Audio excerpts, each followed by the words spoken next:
Colby, though this is not in evidence yet, we know that his life insurance did not have a suicide waiver on it. So he would have, his insurance would have paid if he took his own life. Next witness. Your Honor, the state would call Jan Malinowski. We are back with Jan Malinowski. I wonder if this is from Palmetto State Bank. We are back with 404s. Jan Malinowski. Malinowski, how you doing today? Very well, thank you. Did you spell it? Did we miss it? If you would, introduce yourself to the court just a little bit. Obviously, we're not in front of a jury, but just so the court knows So, who you are. I tell wonder- us just a very quick history of how you got to your current position. I just wonder if they're only there in front of Currently the the... president and CEO of Palmetto State Bank, headquartered in Hampton. I wonder Started my if they're only banking there career out of the for Citadel, performance. 1977. Went on to graduate school at the university. Upon completion of master's program in Columbia, joined the Wachovia Bank and Trust Company. Went to Zurich, Switzerland. From there, went to Barnett Bank in Miami, Florida, and subsequently traveled Europe with the old Barnett. Moved to First Union National Bank in Savannah for a brief period of time. And then in February of 1991, joined Palmetto State Bank. All right. And currently you serve as the CEO, is that right? That's correct. And how long have you been the CEO? Since August of last year. Oh, who was the CEO before that? Yes. And who was the CEO prior to you? Russell Lafitte. Where's Russell Lafitte now? Was he Federal prison? terminated not long before you became CEO? Yes, he was. And when it came to authorizing, How many Lafitte's were CEO of this bank? I have a Executive question. Committee How far back did it go? in authorizing certain loans, was there a threshold, and how did that work? There will be There cross is on this threshold. witness.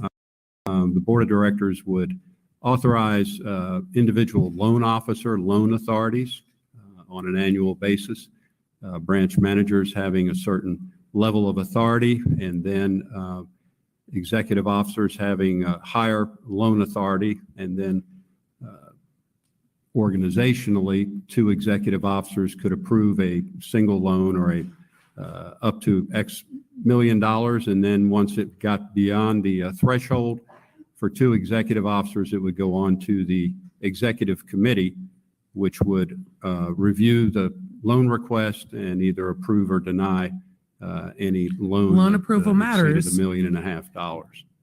Because of the loan Alec got. At the time in June of 2021 or thereabouts, in that area No of, jury. of the year, were you the secretary of the executive committee? I was. Tell me what that is, please. It's the minutes of the executive committee of August 12th of 2021. All right. And a number of topics were discussed, but primarily the relationship of Richard Alexander Alex Murdaugh and his total relationship with the bank. All right. And this is on August 12th, 2021? Correct. Can I get the elbow, please? Prosecution's like, bring the Elmo. That's what he just said. Reference to a memo that was distributed outlining the bank's relationship with Alex Murdaugh. Is that correct? Yes, sir. And there's a reference also to the total indebtedness that Alex Murdaugh had to the bank at that point in time. I love that they're calling Yes, sir. Alec As of Eleanor the day of today. that memo that was presented to the executive committee, Mr. Murdaugh owed directly or indirectly $4.2 million. $4.2 million. You're still loaning him money, y'all? Right. And what's the date again on that particular one? July 20, 2021. July 20, 2021. At that time, was there any discussion or any record of a discussion of any loan to Alex Murdaugh for $750,000? No, sir, there is not. Yeah. You owe us $4.2 million. Have another loan. We're not even going to put it on the books. It'll be fine. What in the fucking fuck?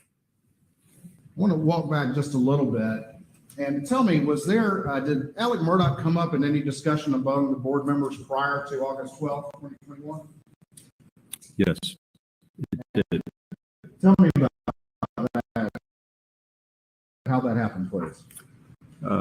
On August 9th, Norris, a board member, sent an email to members of the executive committee and the board asking for a full accounting of Mr. Murdaugh's relationship with the bank. All right. And can you pull And that mic just a again, bit closer? this is personal debt. This isn't particular activity? law firm debt. Sparked quite a bit of activity, conversation, and then activity inside the bank that day. All right, and explain that to the court. What happened? Shortly after Mr. Lafitte, Norris Lafitte sent his email to members of the executive committee and the board. Norris Lafitte's like, I have questions. A deposit was made to Mr. Murdaugh's account in the amount of $400,000, which cleared up an overdraft, a large overdraft, which had been in his account that day. All right, and who caused that deposit to happen? Russell Lafitte. All right, and so there was a How? significant overdraft in Alex Murdaugh's account? On that day, yes, sir. Was it over $350,000 overdraft? Yes, sir. And so Russell Lafitte caused a Who gets a $400,000 overdraft? Yes, sir. And that was after the email from Norris Lafitte asking about Alex Murdaugh on August the 9th. Yes, sir. All right. At that time, Whoopsie doodle. Russell Lafitte caused $400,000. Hey guys, I just paused the stream real quick. So I know that there's a number of people who like to be a part of these lives that are still hanging out watching the Surviving the Survivor live, which might be wrapping up here soon. And I would imagine they'll be kind of filtering over. But I did want to go ahead and say for anyone that is listening that this, so what's happening here, this is the very, we just started this live, right? So this is the very beginning of day 8. So we're back in 404, proffer outside the presence of the jury. And on the stand right now is Jan Malinowski.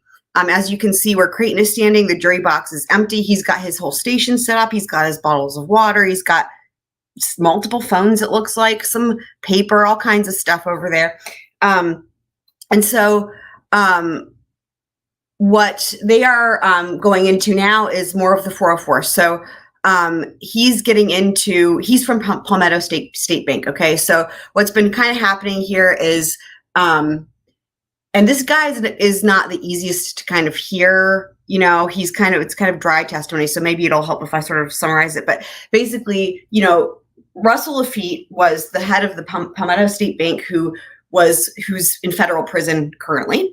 And he is the fellow who gave Alec all this money just like for free, like, here, have $1 million line of credit off the books, and here, have blah, blah, blah. And so Russell Lafitte, being that he's in federal prison, had to have a replacement. So that's this fellow, Jan Malinowski, took Russell's job, although it's not like he's doing anything illegal. This guy seems to be an all right fellow. So basically, he's just explaining all the shit that went down the shit that went down for a while, but then they all found out about it, June, July, August, September of 2021. And so he's just basically explaining the finances here. Like, here's how much money he got from this, and then he got this loan off the books, and then he, blah, blah. So that's what's happening now. Oh, and it looks like some people are coming over from STS. Okay, great. Yeah, I hated to have to dip out early, but I was kept pushing the stream back, and it sounded like things were kind of wrapping up. So, oh yes, awesome. And Breaking Bad is an awesome show. Shout out to all, let me find my little thing here. Shout out to all the STS people. Abby, remember I told you, I was like, they'll filter in, don't worry. Let me find my little thing. We got that one, STS gang. We got shout out to all my STS peeps. I'm happy to see you guys. That was a lot of fun with Joel and the COE. So Nightbot, love you. Yeah, exactly. Like Super Planner Girl. That's what I was saying. It is a little bit dry, but it's really actually important information. So that's why I was kind of summarizing. So, okay, well, let's keep hearing what he's got to say. To be put into Alex account to cover a over $350,000 overdraft. Were there any loan documents or any sort of application or anything in existence supporting any such disbursement? No, sir. Y'all, is Put the Ingrid money in there. overdraft like 20 Yes, bucks? sir. You mentioned other activity. What other activity was sparked by that August 9th email? There was some activity to create an application to go through our typical loan approval process through one of our underwriting programs, software driven. Okay. All right, and we're going to look at those documents here in a minute. There was no Bad idea. loan application or loan paperwork or anything like that supporting the bank disbursement already of a total of $750,000. Is that right? That's correct. And that was a wire in July 15th for $350,000 that went to Chris Wilson, correct? Yes, sir. A little bit extra for some walking around money, another $50K or so, correct? I can't answer that. All right. I'm going to show you what's been marked as it states 362 and see if you recognize that. This is a copy of a promissory note, commercial, single advance. And I just paused it again to say that this is a really, really, really exciting stream we have coming up here. I don't know if you all saw the title. It's sort of insane. What was it? Birdshot, Buckshot, Goat, Tarp, Raincoat. There's a lot. We have a lot coming up. So, everything is I have everything in chronological order of the trial, right? I haven't changed any order of any testimony, obviously. So, but what we do have coming up is we've got, after this fellow, we've got Tony Satterfield taking the stand in his proffer. We've got the firearms toolmark expert. What's his name? Well, I can't remember his name. But he's coming up as well. So we'll learn all about Birdshot and Buckshot. Then we've got Mark Tinsley. There's our goat. That's classic from this because there's some really like memeable, quotable moments from that as well with him. Oh my gosh. Yeah. And then after Mark Tinsley, we have Ronnie Crosby and The Secret Conversation, which I couldn't even fit. Like, there were so many exciting things I couldn't even fit them all in the title, right? I had to just pick a few, but we also have the whole Secret Conversation that comes up in this one. And then we also have, Shelley Williams's testimony. She was the housekeeper for Alex's mom. And we have, there's some other things. We have other things. Oh, and then we have the whole Tarp versus Raincoat fiasco. So it's going to be really exciting. So yeah, Tony's testimony was very heartbreaking. So we'll keep getting through. His testimony won't be that much longer, but again, it does lay a lot of this foundation for the financial stuff. So we'll keep listening. Loan number 6996048 in the amount of $750,750. Note dated 7/15/2021. Just real quick, what's the $750 for? That's a note fee we charge. A note fee? Yes, sir. They gave him hundreds of $750 thousands of for dollars and charged him $750,000 $700. Yes, sir. Now, I'm going to let you hold that one for a second. Look at the back page and tell me, is that application signed? Yes, it is signed. And who is it reportedly signed by? Yep. Richard Alexander Murdaugh. And what It is the wasn't- date on that application? It wasn't money for a property. It Date on the wasn't. note is July 15, It was just a 2021. loan to live. And is that the same day as that wire to Chris Wilson? Yes, sir. Have you had a chance to examine that document and look at the records of the entity for which you're the chief executive officer? I have. Have you had a chance to look at the loan number? I've lost track I of have. how much money went Are to Chris those loan Wilson. numbers sequentially generated by your system? They are. And in looking at that loan number, is there any way that document could have even been in existence in July of 2021? No, sir. Flower Child said, yes, I heard. I think it's worth taking a moment to pause on that. So this is insane. The loan document numbers are completely made up. That's how brazen these crimes were. With the help of Russell Lafitte, that they just completely fabricated these the numbers because he was just saying how they go in order and just completely made them up. I mean, that is insane. That's insane.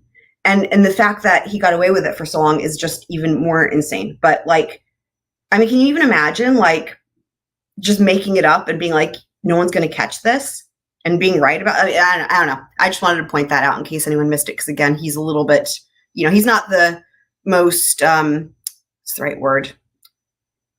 He's not as much of a storyteller, let's say, as some of the other witnesses. I'll just put it that way. And by storyteller, I mean, I don't mean like making things up. I mean, just engaging, perhaps. Is that right? And in fact, it had to have been generated after the August 9th email and after these disbursements. Is that correct? That's correct. Right. Somebody's faking loan documents, but we know Show you that. 363. Again, I would like to Just hear real quick, can you see that on the something. screen? Yes, sir. That the loan number, the Like, sequential I'm loan here number for all you're the talking financial about? crimes, Yes, sir. but I need to know more about the state of his And finances that's before the signature homicides. and the date that you're talking about. That's correct. Tell me what that document is, please. It's a business Uh-huh. purpose statement.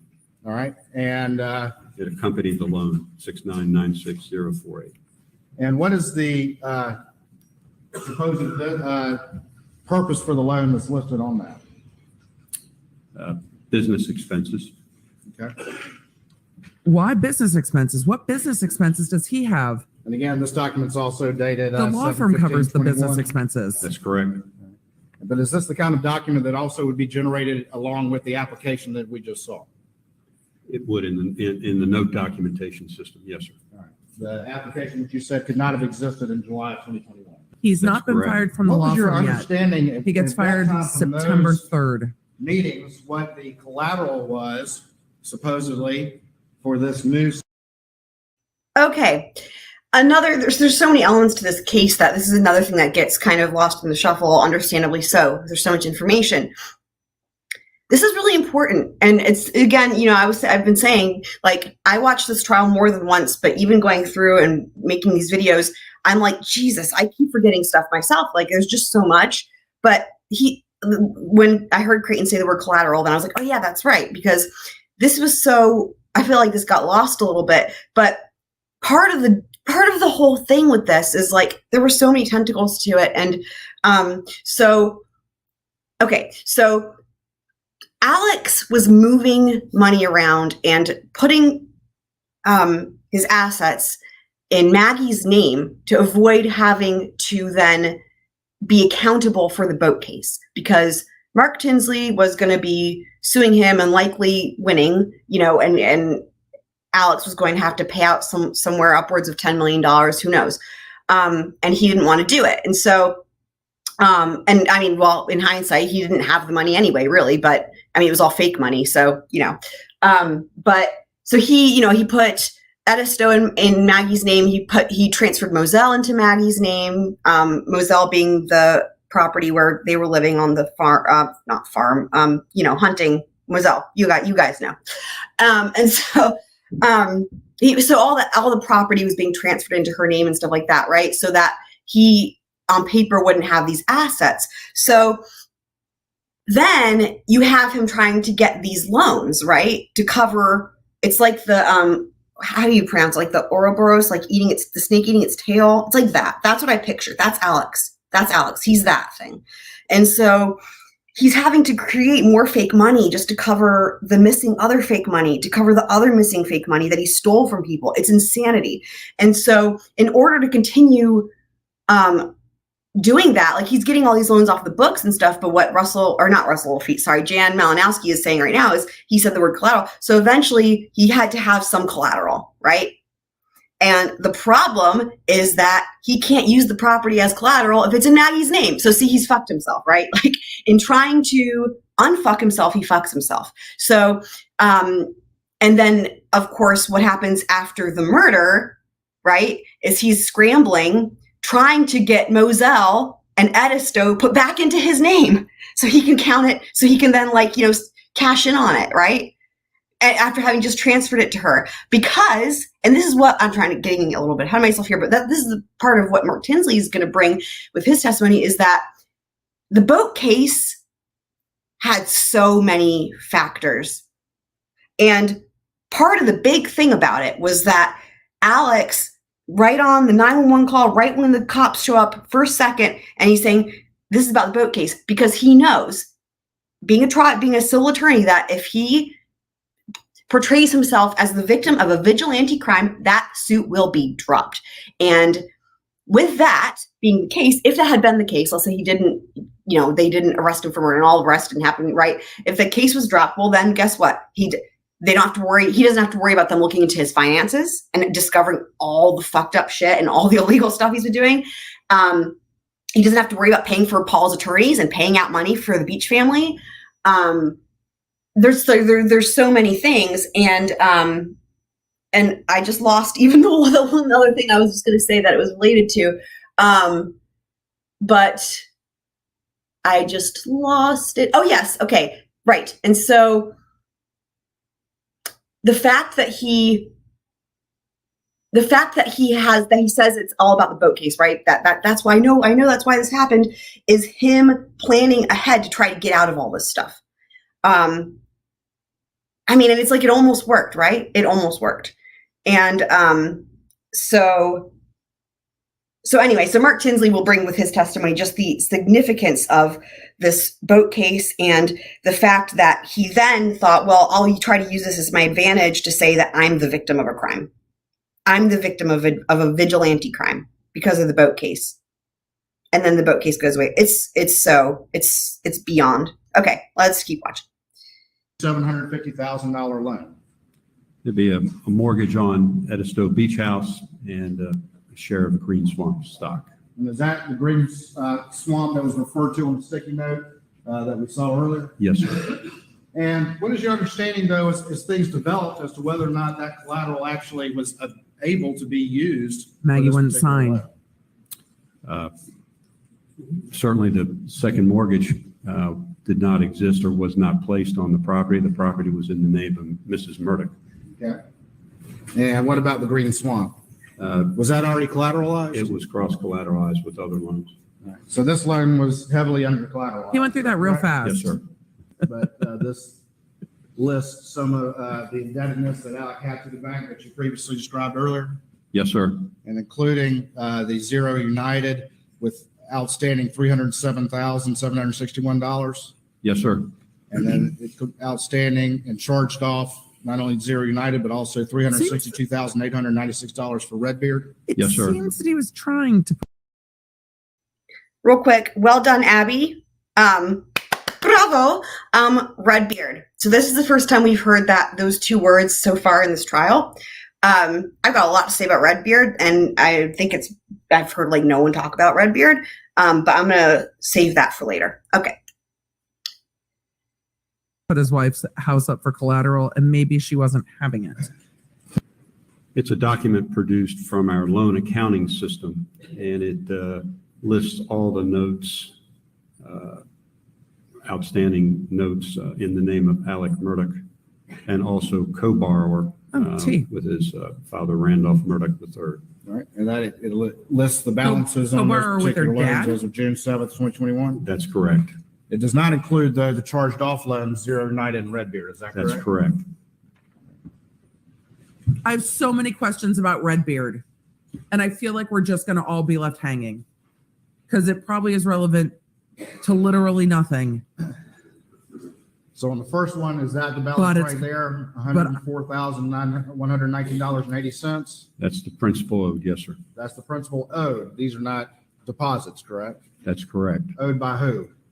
I think for the 104,000 was Williams Islands. Right. But I mean, what borrower owed those? That would have been Mr. Murdaugh, Alex Murdaugh. Yes. All right. And then this next one, what's the balance on that? How much is owed for this loan? $806,666.26. The next one, how much is owed for this loan? $195,171.64. How much is owed for this loan? $999,650.94. And this is actually $1 million line of credit. Is that correct? Yes, sir. What? It's pretty much maxed out, isn't it? Yes, sir. So Alex literally like, oh, but when I go to the checking account, there's always money in there. And then the bank was like, yeah, we'll just put some more money in there. That's fine. Most people just have to work and get paid. And this is on top. Keep in mind, all of these loans are on top of all the information we learned yesterday about him stealing from his clients. He's getting paid millions of dollars a year. That was an awkward sentence. Millions of dollars a year in fees for legal work, for the cases that he brought in that he's doing with other attorneys, like Chris Wilson. We're getting to the biggest mystery that still is outstanding in this case that really no one knows the answer to. And I think there's only one person that knows the answer, and that's Alex, honestly. Where did the money go? So he's making millions and millions and millions of dollars a year. He's stealing millions and millions and millions of dollars a year. He's being given millions and millions and millions of dollars a year by the bank. And the lifestyle they were living was not in any way, shape, or form beyond their means. I mean, considering even if he was just making his, income as an attorney, honestly, they weren't like living it up, buying fancy. I mean, they weren't, in other words, it's not like there was an obvious explanation, like they had 50 trillion mansions or a private jet or whatever, yeah, the numbers. Exactly. I'm going to pull this up. Super planner girl. There will never be anything like this. This is something, it really is like, somebody said this at one point, I can't remember who it was, but like, I think it might have been Ian Runkle, like if you were to take the entire Murdaugh trial in this story and you were to make it into a movie, no one would believe it. No one would believe it because they'd be like, this is impossible. This would never happen. So it is, he tries to use the drug, the brand new drug addiction he ends up coming up with, whatever, as another scapegoat later on, and trying to use that again for explanation for the stealing and the crimes and where did the money go. Try to answer these questions, right? And of course, we all know there's no way because they ran the math and crunched the numbers on that, and it's like there wasn't even enough supply of opiates in the world to even account for half of what he was testifying to having taken. Like there wasn't even enough that exists. Like it wasn't even possible. Never mind the fact that you'd be dead and like, whatever, but just the fact that there wasn't enough supply, I think is a good place to start. He didn't do his homework on that one, but anyway, he tries to come up with that reason for where did the money go, but basically no one knows. And it's not like there's anything to count for it. Like if he was storing it away, I mean, obviously it's somewhere, right? But why? That's the question. The question to me is, I have ideas of where the money is, but the other bigger question I have is why? Why is the money there? Like, that's really what I'm looking for is what was his plan? What is his plan now? Was this his plan all along? I mean, because it doesn't seem like there was any rhyme or reason to it, right? Because it wasn't like he was spending it on stuff for himself. Like it was just disappearing into thin air. Insane. Like literally just disappearing. So there was nothing. Yeah. I don't know. It's really bizarre stuff. So, I mean, even if you think about the legal fees and stuff, I mean, Dick and Jim, they're working for free, and they've so much as admitted that. I mean, well, I guess some people think that he's still getting money to them somewhere, but which I wouldn't doubt. But I'm pretty sure that one of them had actually said they were working for free. Y'all can let me know if you remember for sure. But anyway, okay, let's keep going. That's what he's getting paid from the law firm. He's stealing from clients. And the bank apparently lets him just spend whatever he wants. Where is all the money, though? All right, I'm going to show you States 367 and see if you recognize that document. It's a copy of a bank statement, Alex Murdaugh farm account. And what is the balance of that on June 7th, 2021? Shows a deficit balance of $2,458.23. Well, that's more normal. Negative balance? Yes, sir. We knew this. We knew that this existed in this case. we knew that there was in dealing. We Got knew a couple that more there's questions for you. the good old boys For purposes of brotherhood. this hearing, at least. Wink, wink, nod, nod. It'll all be fine. But it's another thing to hear it play out in testimony, even though it's not in front of the jury.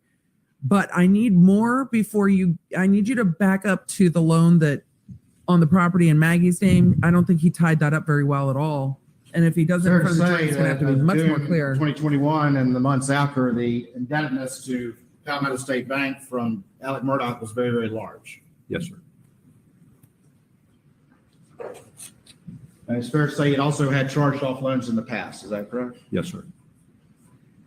If it had come out at any particular time from, let's say, 2010 on up to June of 2021, or at any time, that Alex Murdaugh had been stealing money from his partners or stealing money from his clients, would this bank have continued to loan him money?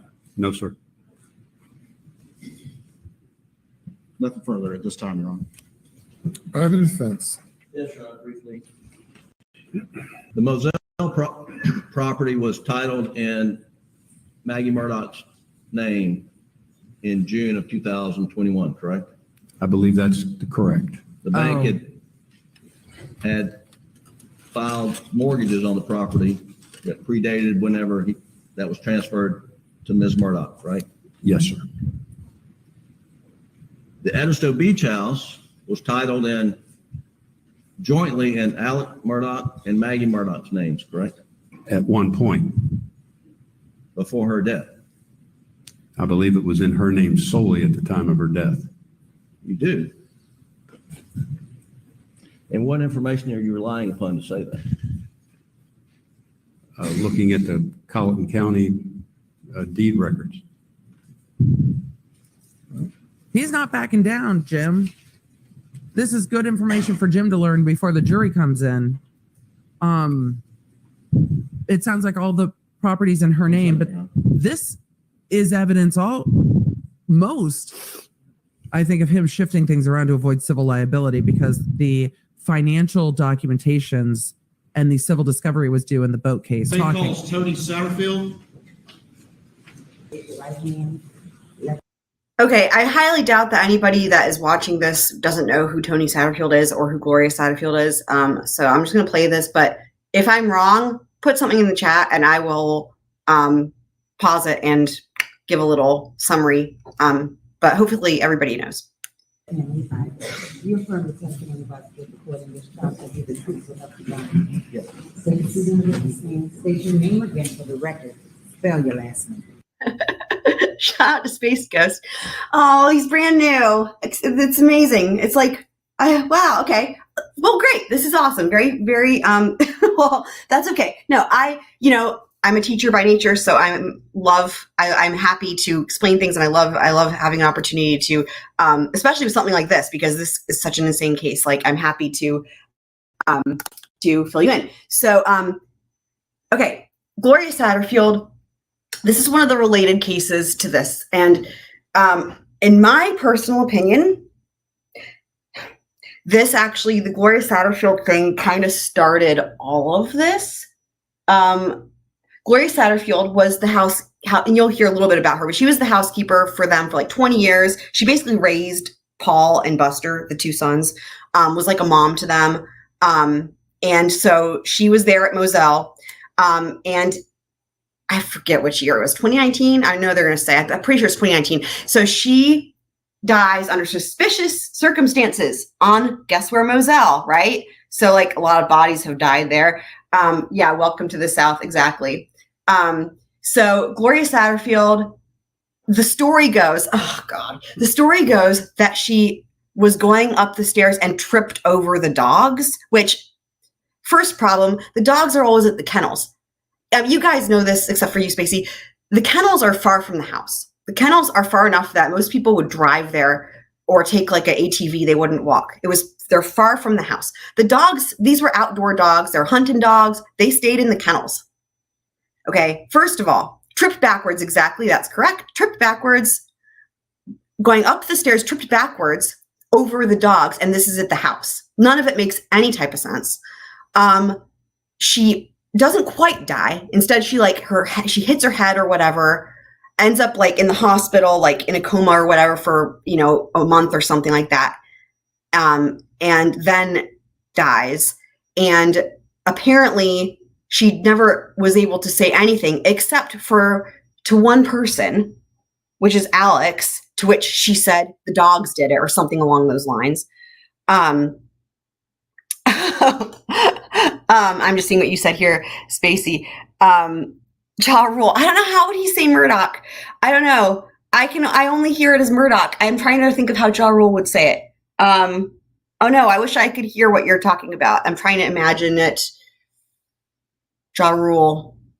I don't know. Okay, maybe you can elaborate. But it is funny because his name is spelled Alex Murdaugh, and of course everyone pronounces it Alex Murdaugh. So anyhow, so she tells allegedly, right, in the hospital, like her dying words or whatever, she says to Alex, like, the dogs tripped me or something like that. And like no one else hears this. And it's like, okay, well, okay. So here's what happens, Spacey, is that Alex says to Tony, which is the son who's about to testify here, says, to Tony, well, don't worry, I got you all her medical bills or whatever, I got you. I'm going to file an insurance claim against myself because I was her employer and she was at work. And her medical bills are going to be astronomical. Meanwhile, Tony and his brother are getting evicted. They live in a trailer. They're getting evicted from the trailer. What happens is, you're going to hear, there's millions and millions of dollars. It gets settled. He keeps telling the kids, well, eventually you'll get some money. Maybe you'll get some money here or there. Alex is stealing all of the money, and they're about to get kicked out of their trailer, evicted, and he's stealing all the money. He's stealing it. And even after he was convicted, okay, this is the audacity. Even after he was convicted of these murders from fucking prison, he has still been fighting tooth and nail with Eric Bland, who represents the Satterfield family. He's been fighting with them over this entire thing. And there's a whole, once I finish with the trial, I'm going to do a whole deep dive on this because it's not been done enough. And I know that they've exhumed her body and they've ruled, they can't really tell, right? Is it accidental? Was it on purpose? Blah, blah. But there's a lot of interesting filings that if you can get the documents, the insurance documents, there's stuff that doesn't add up. Alex's accounts are different. He's contradicting himself. And here's the thing.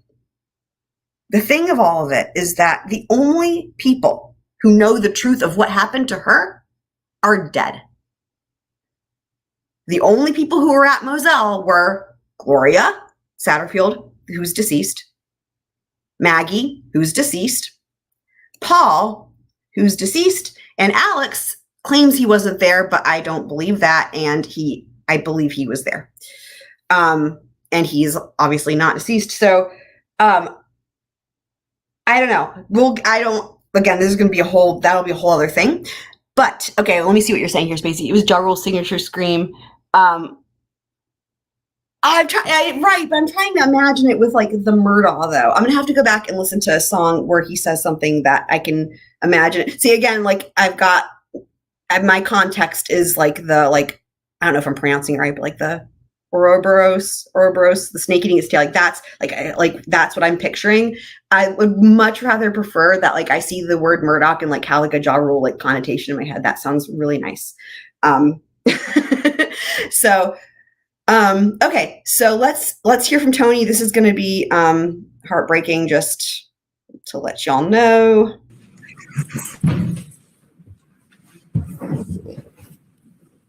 My name is Michael Satterfield. My last name is spelled Satterfield. How you doing today? Good, how are you? Oh boy. All right, pull that mic to you just a little bit close so we can hear you good. How old are you? I'm 33. All right, where do you work? I work at Beaufort Memorial Hospital Okay. And where'd you grow up? in Hampton. For the purposes of this hearing, we're just this is going to be heartbreaking. Judge to determine the admissibility of some testimony. So I'm just going to ask you a few questions, not everything I might ask you if we're in front of the jury. You understand? Buckle up. Yes, sir. Okay. This Speak is up going to for be us, 'cause the this is court going to be reporter heartbreaking. My Okay. heart already hurts. Um, This is Gloria Satterfield, Who was their your mother? housekeeper's son. Gloria Satterfield. Gloria Satterfield? Yes. I know he said he's And, 33, is but Gloria still with us? She's not. And when did she pass? February 26, 2018. he looks much younger than 33. I agree. And who did she work for when she passed? Alex and Maggie Murdaugh. Okay. And do you know Alex Murdaugh? I do. You see him here in the courtroom today? I do. Can you point him out? Yes. This has to be hard for him. Record reflect he's identified with the phone. He does. He looks How very long did young. your mom, roughly, how long did she work for Alex? Do you know? I had to take an estimate, I guess, 20-something years, maybe, give and take. I don't know the exact years. Okay. And slow up just a little bit more and talk right into that mic. There you go. He has to sit across You need to get up on mic so we can from the hear you. family All right. that stole the man who stole from him after his What mother did, died your mom working do at for, their home. She was their housekeeper. She babysat for them. She cleaned their house, and kind of anything else they kind of need. Okay. She was their house She's been doing manager. that for a long time. Yes. During the course of that, you got to know Alec and his family to some extent as well. Yes. Did you trust Mr. Murdaugh? Yes. What happened to your mom? She fell and hit her head. And where was she when she did that happen? She was at Alice's house in Moselle. At Moselle? Yes. Did she pass right away or did she live for a while? She lived for a few weeks. Was she ever able to say to you what happened, how she fell or anything? No, she was not.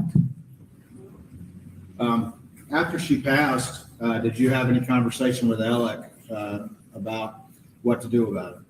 I did. And what was the conversation you had with Alec?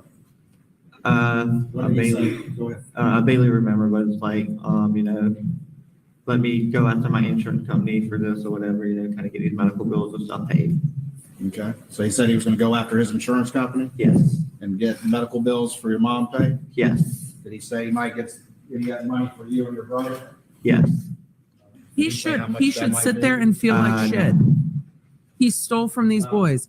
I don't know if that comes Ultimately, in was at there the a murder lawsuit trial. filed? Yes.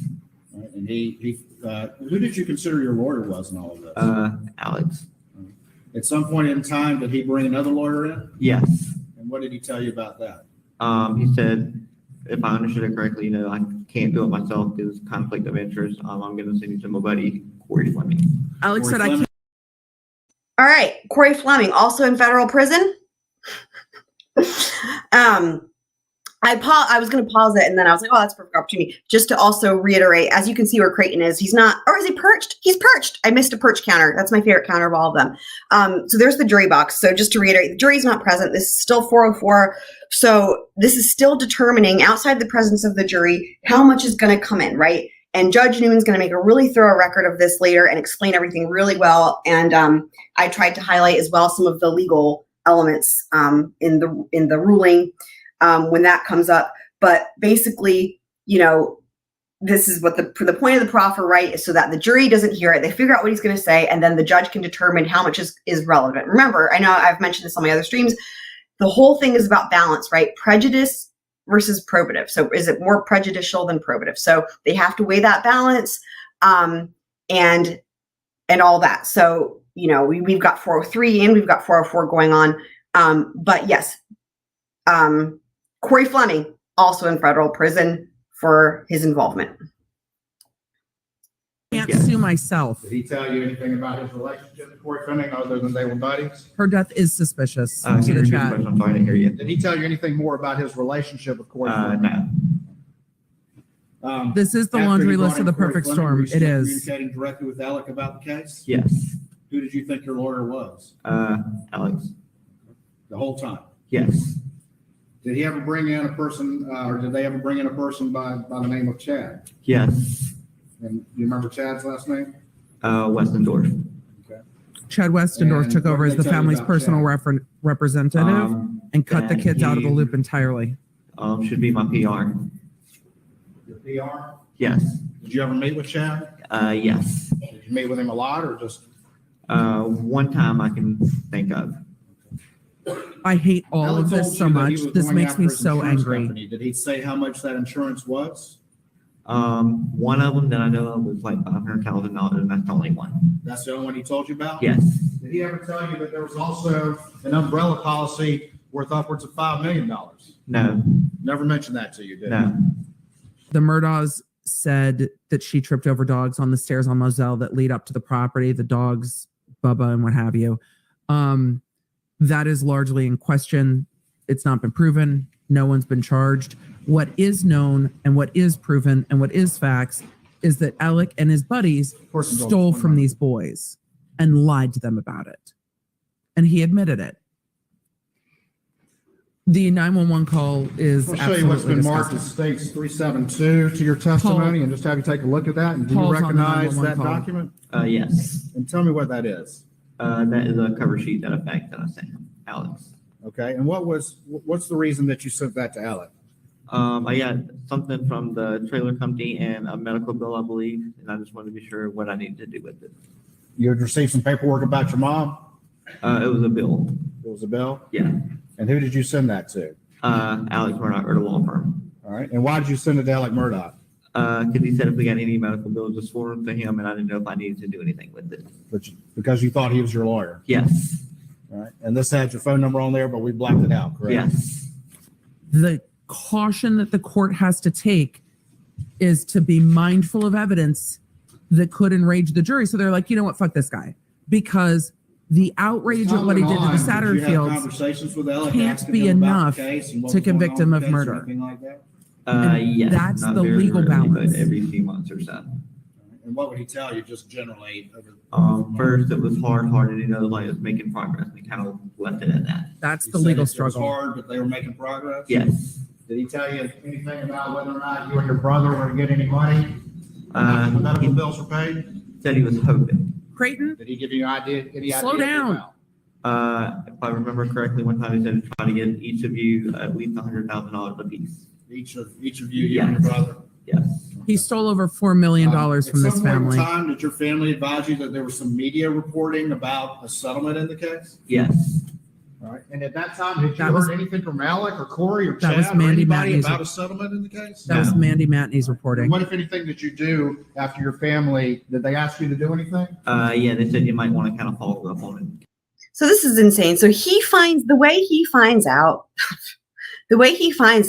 that not only has his cases been settled, but potentially Alex has stolen all of the money. The way he finds that out is from, well, thankfully to Mandy Matney's reporting, being the journalist that she is, she exposed all of this, but her writing about it and a family member reading it. And then a family member comes to him and is like, hey, I just read this in whichever, I forget who she was working for at the time. It might've been Fitz News, but she, they're like, hey, we just saw this. You better ask Alex about it. Like, how fucked up is that? Like, that's insane. It's insane. Oh no, hold on. Sorry, I accidentally rewound it, I think. Hold on.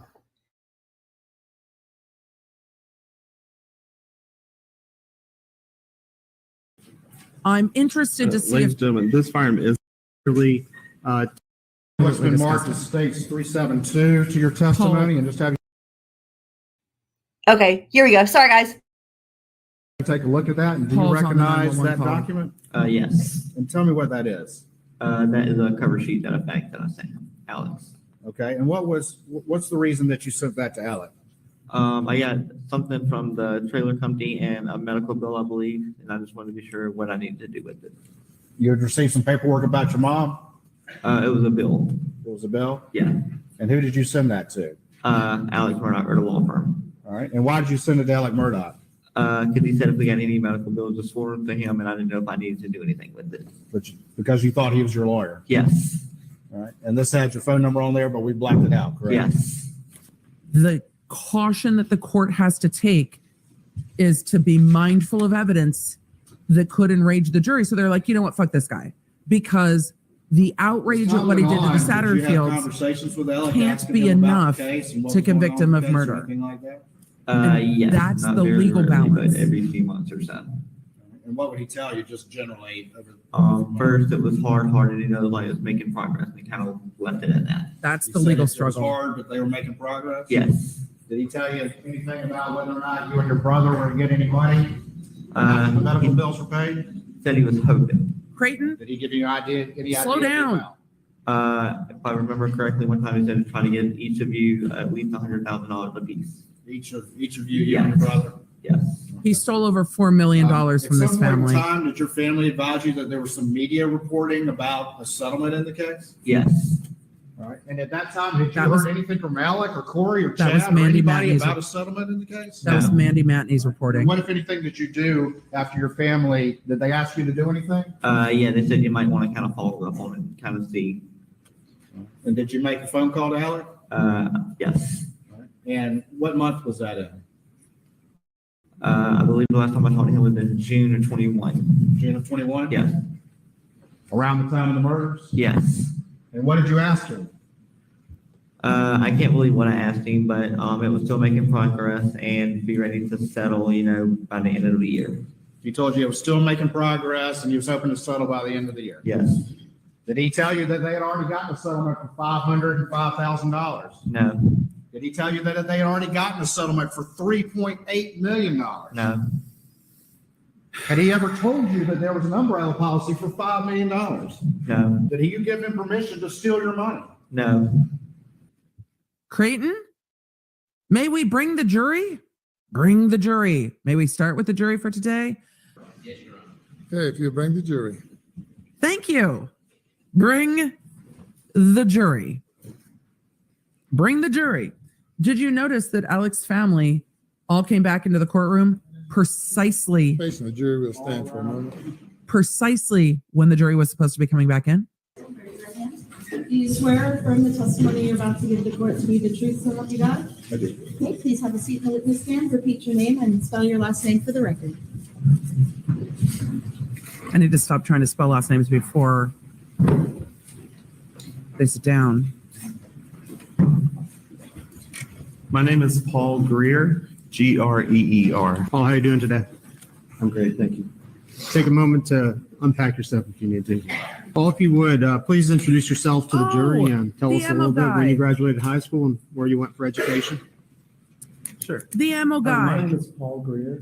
I am originally from the upstate of South Carolina. That's This is why. school. The jury didn't see him. We saw him in the Graduated high school evidentiary in hearing. That's right. That's right. 2009. Upon graduating high school, I attended the University of South Carolina and received a Bachelor's of Science in Biological Sciences from the University of South Carolina.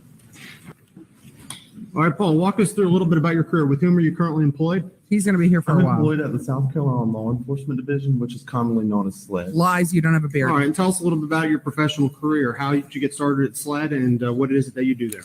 Yes, sir. After completing I my like him. Bachelor of Science at USC, I began an internship at SLED in the Forensic Services Laboratory. I specifically did that internship with our Fire and Tool Mark department.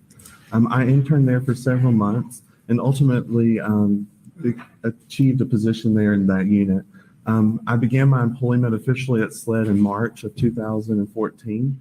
In the They firearms need to make department, this very where I clear for the began, jury. training to become a firearms So I hope examiner. they do all of the All right, now, are you background currently before employed as a lunch firearms examiner, and then the with big SLED? information after sir. lunch. All right, Paul, Mr. Greer, if you would, walk us through what that required in order to become a firearms examiner. Sure. In order to become a firearms examiner, there's a lot of extensive training on the job that must be conducted.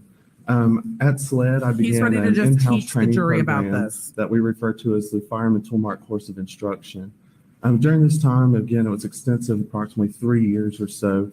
I assisted other examiners who were qualified on the job, prep their cases. I like him learned how too. to work those cases. I looked at thousands of fired ammunition components on the microscope and did many comparisons of those. During that time, I also completed multiple written and practical examinations. At the conclusion of that training program, I was given a comprehensive final exam that included some mock casework within our laboratory. I successfully completed all of that training and that mock casework and was able to begin working cases on my own.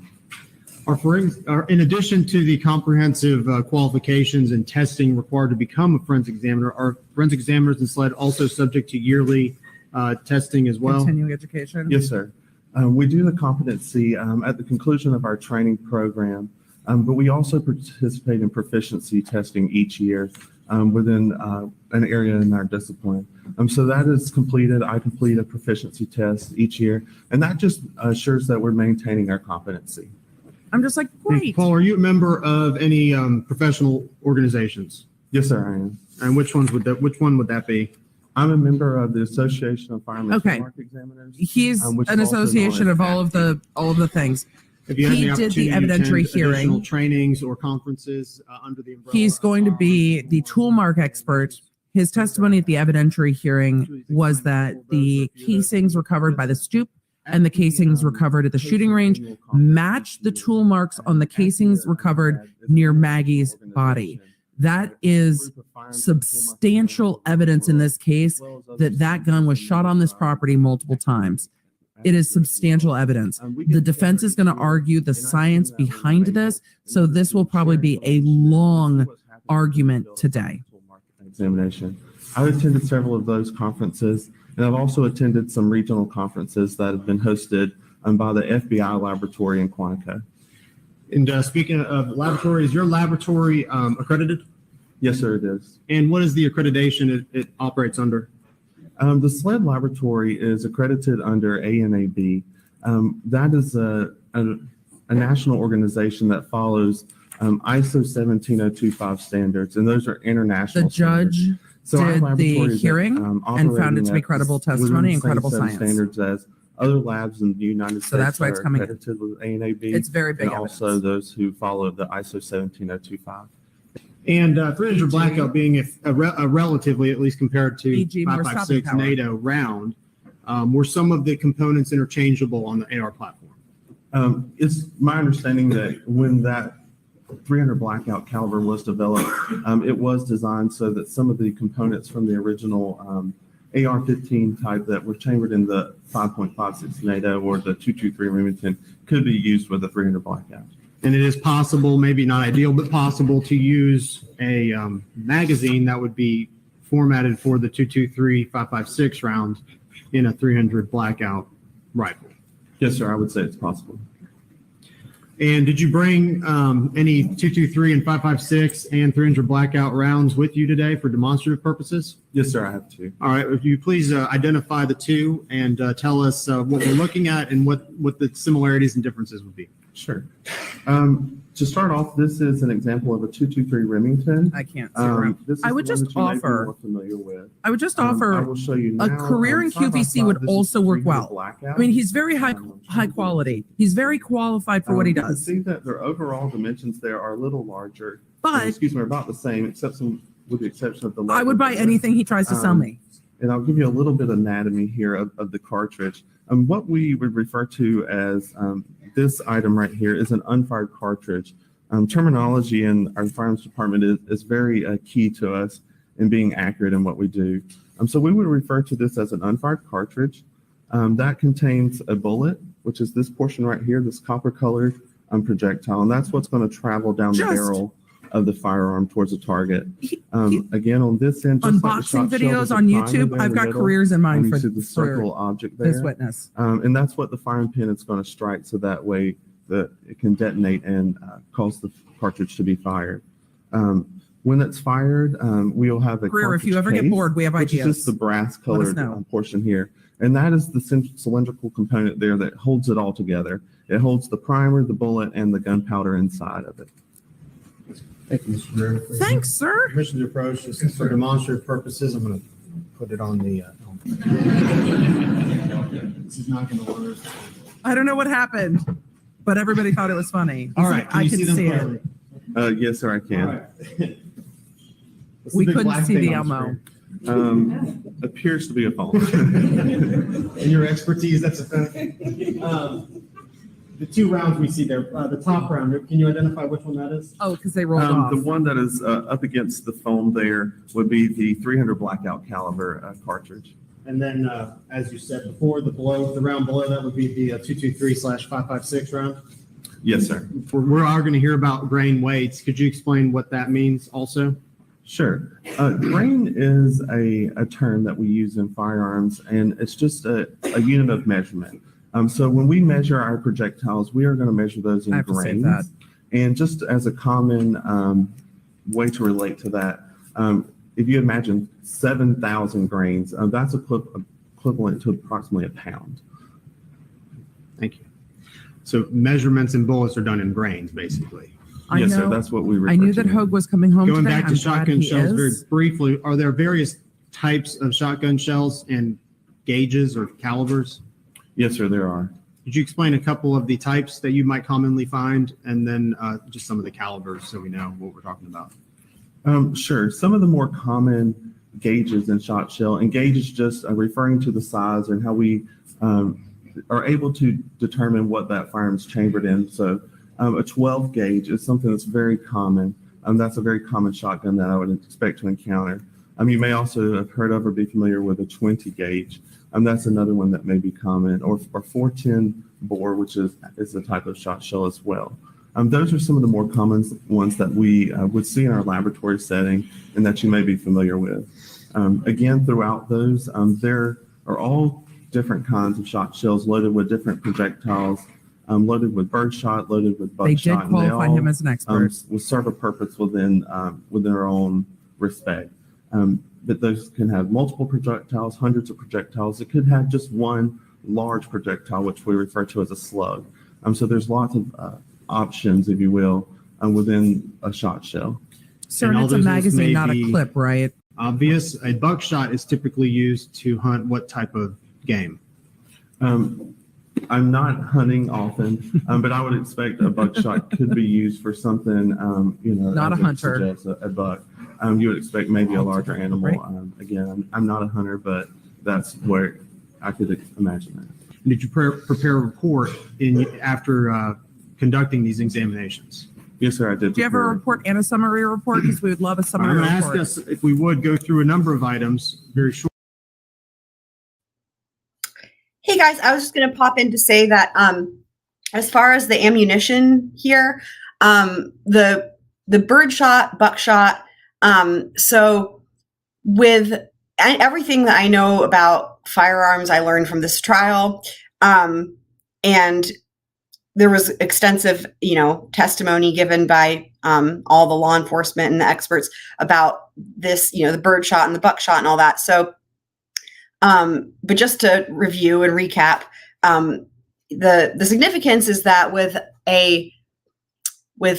the type of ammunition used in a shotgun, it's, when we think about a bullet, we think about one projectile, right? But with birdshot, buckshot, any of the type of ammunition used with a shotgun, there's a bunch of pellets that are in the bullet, I guess, itself, so that when it hits something, an object, animal, sadly, or a person, whatever the case is, all of those different pellets then kind of explode out of it, and they do substantial damage, which is why whenever you hear about whether it's a murder or whatever the case is, whenever you hear about shotgun, you'll hear that the damage that it causes is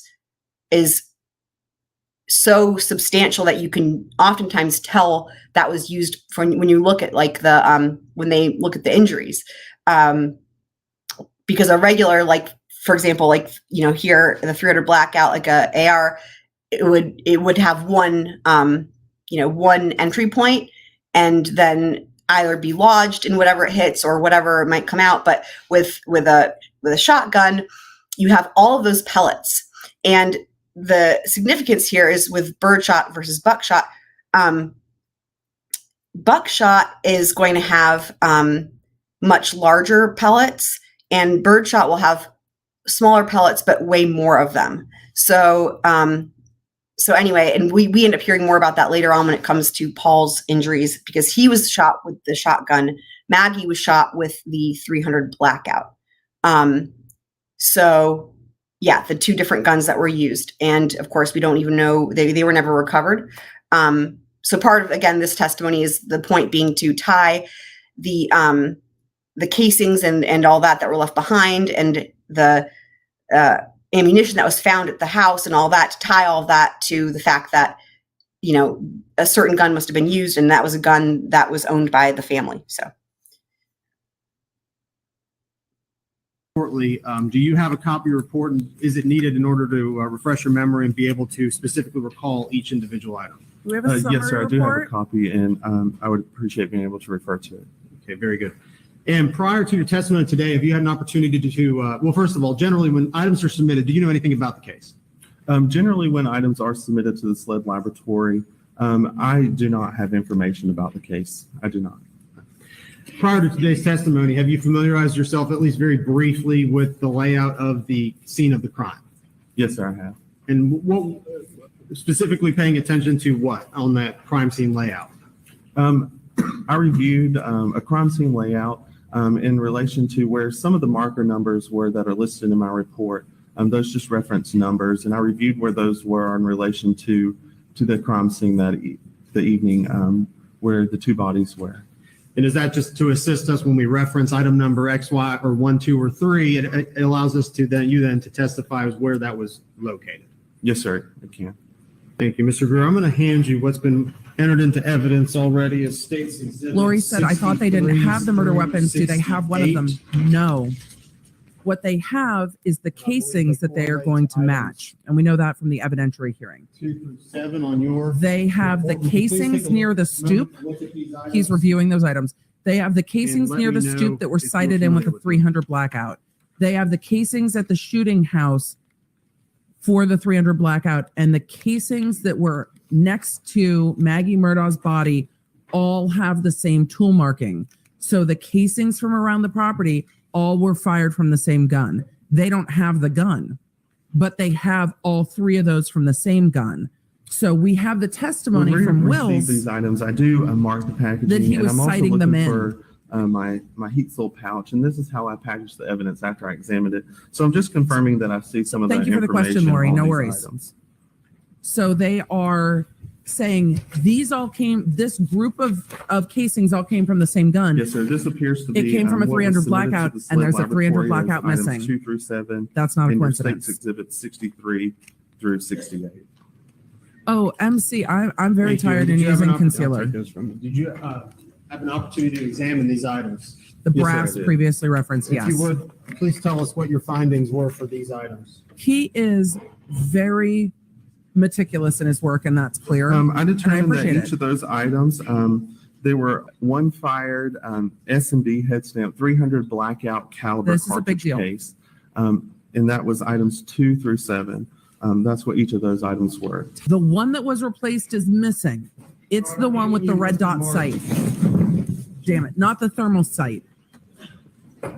The one with the thermal sight was recovered by police. It was compared to these And casings. entered into evidence as states exhibit. The 4. one with the thermal sight is Please take a look at not this firearm. the one that killed Maggie Murdaugh. Let me know if you're familiar with it. The second missing AR killed Maggie Murdaugh, and the second missing AR was never reported missing.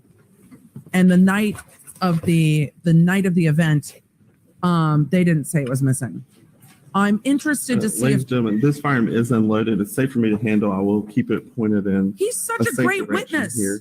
I'm going to look for I some will of those keep it pointed identifying in a marks safe that I direction. placed on. He confirmed for the jury shotgun. this gun was safe. He's the only witness that's done Yes, that. sir. I do recognize this shotgun. All right, tell us what that gun The is. only witness that's done This that. shotgun was determined to be one Benelli model Super Black Eagle 3 semi-automatic shotgun Will and Loving was 12 critical. gauge with a serial number of U573210E17. I will break down my thoughts on the guns I think again you just testified that when it's not so rushed. 12 gauge. This shotgun is what gauge? That is 12 gauge shotgun.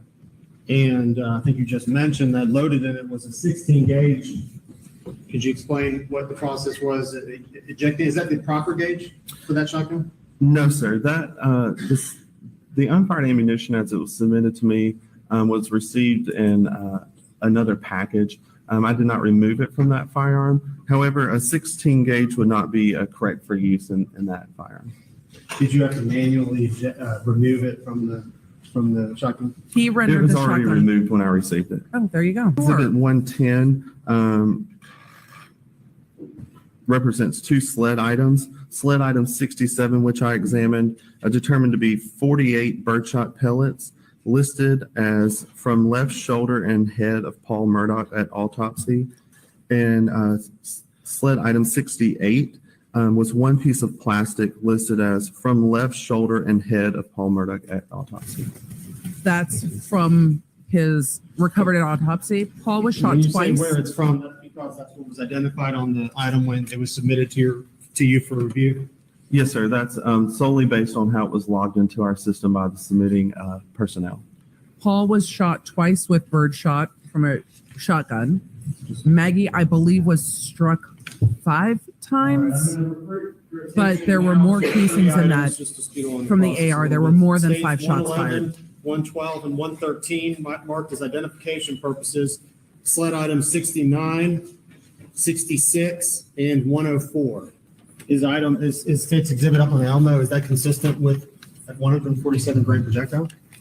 Yes, sir. That bullet appears to be intact. And based on my examination and looking at these fired bullets as a part of an examination, I would say that would be consistent with being 147 grains. Same thing happened with the shotgun shells. The 2 shotgun shells near Paul were fired by the same gun, which was like the Benelli camo. But Will testified there were 2 Inspect sled Benellis, item 12. and they had different camo patterns. Yes, sir, I did. Tell us your results of that. Sled item 12 So there's a missing was shotgun. one fired bullet, determined to also be 300, most consistent with being 300 blackout caliber. And it was listed as from bedding inside doghouse. And did you have an opportunity to weigh that projectile? Yes, sir, I did. And what was the results of that? When I weighed that projectile, it was approximately 146.8 grains. None of the guns in court are the murder weapons. 147 grain Correct. unfired ammunition? Yes, sir, I would say that would be consistent with 147 grains. It's exhibit 147. The ones says, earlier were in the work from room. nightstand in Paul's room. And State's exhibit 149 says from estate box on bookshelf in gun room. So these are the dry lock ammo that we've heard about 100 times. Another thing here, I was just going to say, so he just mentioned how he was recovering the ammo from Paul's nightstand. So what we know throughout the testimony in this trial is that Paul was murdered using his own gun with his own ammo that he kept on his nightstand, which is,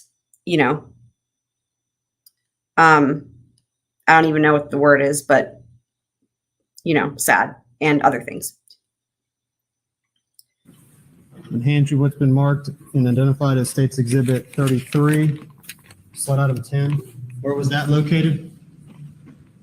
10 is by Paul. Sled item 10. 9 is by Paul. Again, was a fired 12 gauge shot shell, head stamp Winchester 12 gauge on the side, dry lock 3-inch number 2. Oh, that's why. And that okay. was located at marker 10, which again, based on my understanding, was near that feed room. They're matching the ammo. Is this Consistent with the make and manufacture of all the other items you just reviewed? Yes, sir, it is. same ammo? So they're connecting the ammo used to the ammo found in the house. Good. All right. The ammo that killed Paul was also found other places on the property. I feel like we knew this already. And so I was trying to see if there was more. There's all the not. items you just reviewed, Mr. Brew? Yes, sir. Okay. Family ammo, family No further questions guns. from the state. We'll take a few minutes break, ladies and gentlemen. Do not discuss the case. Bring the jury. Bring the jury. Maybe. Oh no, that doesn't work. I think it has to be applause when we bring the jury. Thank you, Your Honor. I might need fanfare trumpets for bring the jury. We can agree on one thing, and that is you're not here to tell this jury that any of the weapons Objection, in no this question. room were used, in your opinion, to murder Maggie or Paul, correct? Based on my Thanks examination for being of clear, Jim. the evidence, was able to identify that there were matching mechanism marks in items around, as mentioned, the body of Maggie Murdaugh and other areas of the property. And in regards to the 2 shot shells in comparison with those shotguns, items 9 and 10 were inconclusive, with the item 22 shotgun. Look how clear that was. Thanks, Jim. So that means you cannot, Cheers. and you did not, and you are not offering an opinion that item 22 shotgun was used to murder Paul Murdaugh, correct? My result was inconclusive. And what that ultimately means is I'm not able to determine that. It's a possibility that it could have been fired by that shotgun, and it also could have been another firearm with similar characteristics. Meaning Possible. just equally possible it wasn't that gun. That's possible. Possible it was, possible it wasn't. And this 300 blackout.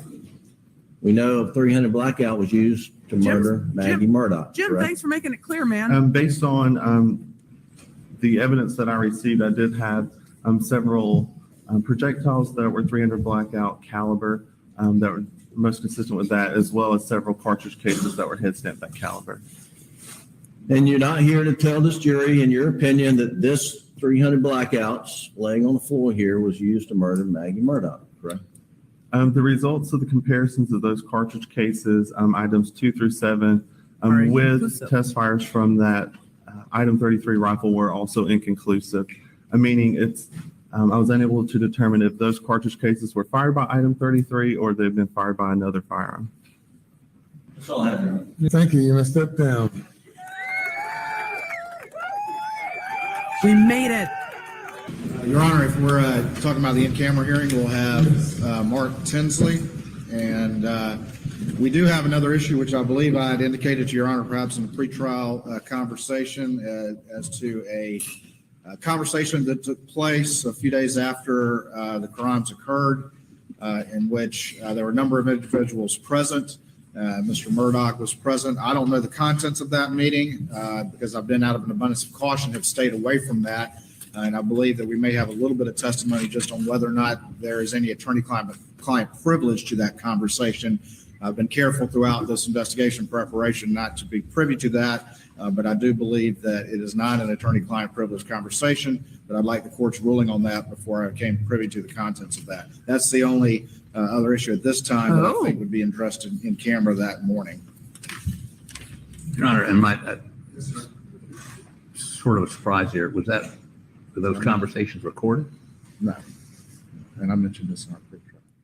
Yeah, I just didn't know what you're referring to. Neither one of us know what the contents of those conversations are. I believe Mr. Griffin was present at this meeting, which is exactly why I wanted the court's ruling before I became privy to the contents of the defendant's statements at that meeting. We're not quite sure, but we'll wait with bated breath to hear whatever it is. All of us will. Can you be more specific as to what you're talking about? Yes, Mr. Warren? please. From my understanding, there was a meeting or some sort of gathering in which Mr. Griffin and Mr. Murdaugh and then a number of other individuals were present. Then it's not in which privileged. the defendant made some statements. The contents. Individuals? No. I think some of his partners and other individuals, maybe some family, Then it's to not- which I have never been privy to the contents. Then it's not private. However, I would like to know the contents, but I've been careful out of an abundance of caution not to ever become privy until I had a ruling from the court that there was no attorney-client privilege because of the presence of third parties to that Yes. conversation. Yes. So I would like Agreed. to address that with the court, and if the court believes that and rules that there is no attorney-client privilege, then I may Through which witness? at the appropriate time examine people who were present at that conversation as to what the defendant said. It's not attorney-client privilege. It's not a private meeting. And is that in relation to financial crimes or? No, sir, that would be in relation to the murders of Maggie and Paul. Oh, It is an in-camera matter that if we have the time available, I wanted to raise that with the court. Maybe we can go ahead and knock that one out as well. All yes. right. Bring the witness. Any thoughts by the defense? Jim. Your Honor, what Jim? he's referring to is, it was Jim? on Thursday, June the 10th, when SLED came to John Marvin Murdaugh's hunting property to interview Alec, to interview John Marvin Murdaugh, Randy Murdaugh, Buster Murdaugh, and and I was there to represent Alec for purposes of that. Before But SLED got there, we were all that's not in private. the house. I have no idea what beyond that he's talking about. I mean, what was supposedly said or heard, or I have no He idea, knows. but beyond that, Who's the witness? I don't know of any conversations that he's trying to find the substance of. You were and there. Who he's going to get them from. And who he's going to get them from. Jim's like, nobody's talking to you, Creighton. And Creighton's like, Your Honor, I think that's just it. We would have a witness as to the circumstances of who was present, and in the event that Your Honor rules that because of the presence of third parties, Ooh. it was not a protected conversation, then I would become privy or asked to become privy to the content of that. And again, that isn't, Asking by inquiring of who? well, the witness who were present. And so I'm going to call one of those, which The law could be. partners? Exactly. And again, I wouldn't even have to do that on the stand. I would just want Your Honor's blessing before I did that because of an abundance of caution and protection of the attorney-client privilege. At that point, I could. sit down, Jim. He's not offline done. Become privy to the content of it. It may be nothing. I've just been told that there was A that meeting conversation. and the circumstances of it, and I don't believe it's protected. And so I'd like to know, I agree. what the defendant said at that meeting. Yes. Sounds like he's asking for a deposition, Your Honor. And he's got no right to an evidentiary hearing about what happened at a meeting. No, in the course he's of a asking trial. to call He's the got no witness. right to compel people to come testify so we can find out what was said. That's discovery. I mean, state grand jury allows him to do that, but there's no rule that permits him to conduct a deposition, he can whether call in the court witness. or out of court. And that's He what can he's call the trying witness. to do. No, he could call the witness.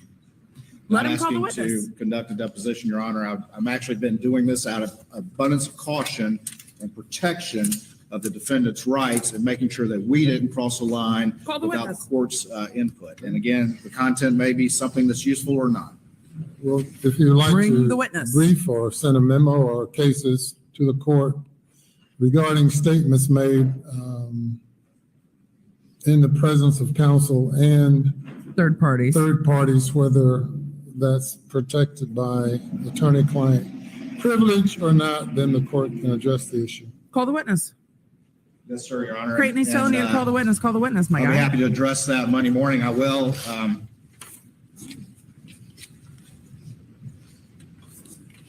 They can't remember what was Case, said. Marshall v. Marshall, 320 Southeastern 2nd 44, which just generally, of course, states the rule that if attorney-client privilege communications are related in the presence of third parties, then the protection is lost. Correct. And I can Ooh. go ahead and hand that one up to Your Honor. And I certainly be prepared to address that in greater detail. There's no privilege there. Jim, this is why you don't represent a client who's your friend when you were there. Anything further? Nothing from the state, Your Honor. Nothing from the defense, Your Honor. I'm We'll be fascinated. in recess till 9:30. All right. The judge is like, get the fuck out. It's the weekend. Court's back. Here we go, guys. Mark Tinsley. Back in session. All the folks are there. This court's looking more and more full day by day. Good morning. Morning, Your Honor. You ready to proceed? Yes, Yeah, may proceed. the streamers are ready, Your I Honor. believe we're again here in camera matters, and the state would call Mark Tinsley to the stand. Mark Tinsley. All right. Morning, Your Honor. My name is Mark Tinsley. You didn't spell it, sir. Sir? Mr. Tinsley, how you doing today? Good.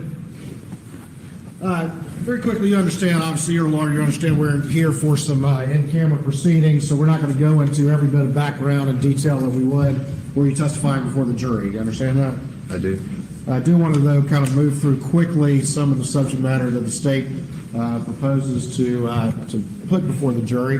But very quickly, if you would, just quickly tell us what you do for a living and what kind of practice Well, you've that you already have. told us, My name is Creighton. Mark Tinsley. I Lawyer. practice law in Allendale. I have a fairly statewide practice, primarily personal injury, plaintiff's work. So just like Alex Murdaugh, just like All Tom right. Girardi, And, plaintiff's attorneys. How long have you been practicing in Allendale? Since 2000, so 22, 23 years. Do you have a statewide practice, or is it primarily? To the extent I want it statewide, I mean, I handle cases statewide if I'm inclined to handle those. Their audio peaks so Primarily badly. focused on the 14th Circuit, is that fair? 14th and the 1st. Yeah, the first? The You know the 14th defendant, Alex Circuit Murdaugh? I do. is where Murdaugh And was how did you get to know him? a solicitor. He practiced law in the adjoining county. I had a number of cases with his firm, small bars in the two counties, and known him since shortly after I came to Allendale. Small And do you know bars. other lawyers in the, what used to be known as PMPED firm? All of them. And are those individuals that you may have had cases with or just generally in the same line of work with over the years? Yes. I want to take you to February 19, and are you familiar with the boat case? Unfortunately. And do you represent the Beach family, the lawsuit related to the death of Miss Mallory Beach? I do. He's the And lawyer ultimately, for Mallory Beach. You ended up accepting that representation and filing suit against a number of defendants, including the criminal defendant here, Alex Murdaugh. Is that I did. correct? Okay. Oh, he didn't sue everyone yet. He Not long added after you more. started the boat case and He sued more people. let me ask you this. Did your client, Renee Beach, have any particular experience at the scene? And can you explain that to the court, please? She That it's hard to she remember who wanted you to initially go sued. down to the bridge where the boat crash had occurred. I know her, and they're waved under the tape, and they go down to the bridge, and she was very upset by that. This is Mallory Beach's family not being allowed And, at the scene, did but she, Alex Murdaugh's family being allowed at the scene. In your discussions with her, did she give you any particular instructions about proceeding forward in this particular case as part and based on that experience? No, nobody really gives me instructions. I understand. All right. And oftentimes, when we are drafting lawsuits, we will try to draft the initial lawsuit to make sure that there's insurance coverage because of the circumstances, because of the culpability, how bad the liability is, how catastrophic the loss is. Many times, insurance companies can be leveraged to pay their insurance out, to get these people closure. No amount of money is going to make them whole. So the best that we can do is try to get them some closure and help them heal. Realizing But he that needs to as it get to related the to point, Elliott, and that's what they're trying to do. specifically, was he essentially underinsured as it related to what the recovery you were seeking? in this That's particular leading. case? Oh, absolutely. Right. And what was your ultimate goal, though, in seeking recovery as it related to Elliott in this case? So I'm just pausing it just to say real quick, just in case anybody's watching that isn't quite as familiar. So with who Mark Tinsley is. So, Paul Murdaugh, who Alex murdered, prior to that, Paul was involved in this boat crash case where he was very drunk driving the boat and crashed the boat. And there were a number of people on the boat, but one of whom was Mallory Beach. And she was killed in that accident. So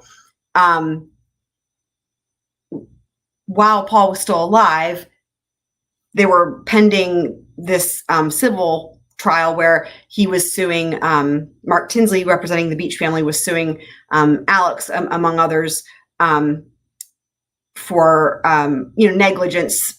Because the boat would belong to Alex, and then also there was like providing them alcohol. Oh, and they were underage as well. Paul was underage as well. So, and I think that there potentially could have been criminal charges brought against Paul as well. But of course, since he became deceased, then that goes away. So, yeah. So this is Mallory Beach's family's attorney. It changed over time. And I mean, initially, I believed that the case would settle. I didn't see how people could ignore the significance of the loss, the public support of the community for the Beach family, and then the hue and cry as it related to the liability and the Murdaughs in particular. And so, it changes over time, but the one consistency was to get the case resolved. Okay. And did you make it clear to Alex attorneys that This is an you were in-camera seeking hearing. We have a pinned personal comment. recovery that he would have So to the pay pinned as comment opposed to just tells- accessing what insurance coverage? We added a was pinned there? comment to help. Always, And that was consistent all the way through, is that correct? all the way through. Were you making substantial demands to the defense that Alec pay a substantial recovery personally? The beach, I think the by, beach case. by no, most was- standards, and I don't want to seem crass when I say this, but the Beach family stood on the causeway for 8 days while their daughter's body was in the water. I don't know That's that not there's crass. any amount of money that somebody would willingly take to go through what they've gone through. But if you were asking a lawyer who does civil work, was I making a substantial demand in terms of a settlement? I think that most people would say yes. In your assessment, did that come as a bit of or did the defense express to you surprise that you were seeking a personal recovery from Alec rather than just simply trying to access what insurance coverage? This is you had? all very leading, but again, we're outside the presence of the jury. The Yeah, defense some isn't people objecting. did. John Tiller was primarily handling the case for Alec, and I didn't get that from John, but I got it from a lot of people. And I'm just going to reiterate the context here as well, that that the significance here, there's a lot, but again, Alex himself, right on the 911 call, right when law enforcement initially showed up on the scene at Moselle, he said, I know this has to do with the boat case, right? Trying to say it was vigilantes because of the boat case. So there's that. That's the first reason that this was, his own statements being used against him, right? And then additionally, right, there's the context here for the prosecution, which is that it was because of this lawsuit that his crimes were going to be exposed, the financial crimes, because part of this whole thing with what they're discussing is that he did not have adequate insurance. Alex didn't to pay out the lawsuit. So he was going to have to personally be held financially responsible. And part of this whole thing that they do with civil trials is they have to do like a discovery into how much money a person has. And that's why we keep talking about how he was trying to hide his assets, right? Move assets around, get them out of his name, because you can only recover what's there. So, that's why with civil trials, you don't sue somebody who doesn't have anything, right? You can't, as they say, you can't get blood from a stone or whatever the saying is. So anyway, so the whole thing is, Mark Tinsley's trying to figure out like, okay, let's get the financial stuff so that way I can get this recovery for the Beach family. And Alex is hiding it. And what Mark Tinsley's going to say is like, he thought Alex was trying to hide it because he had the money and just didn't want to pay.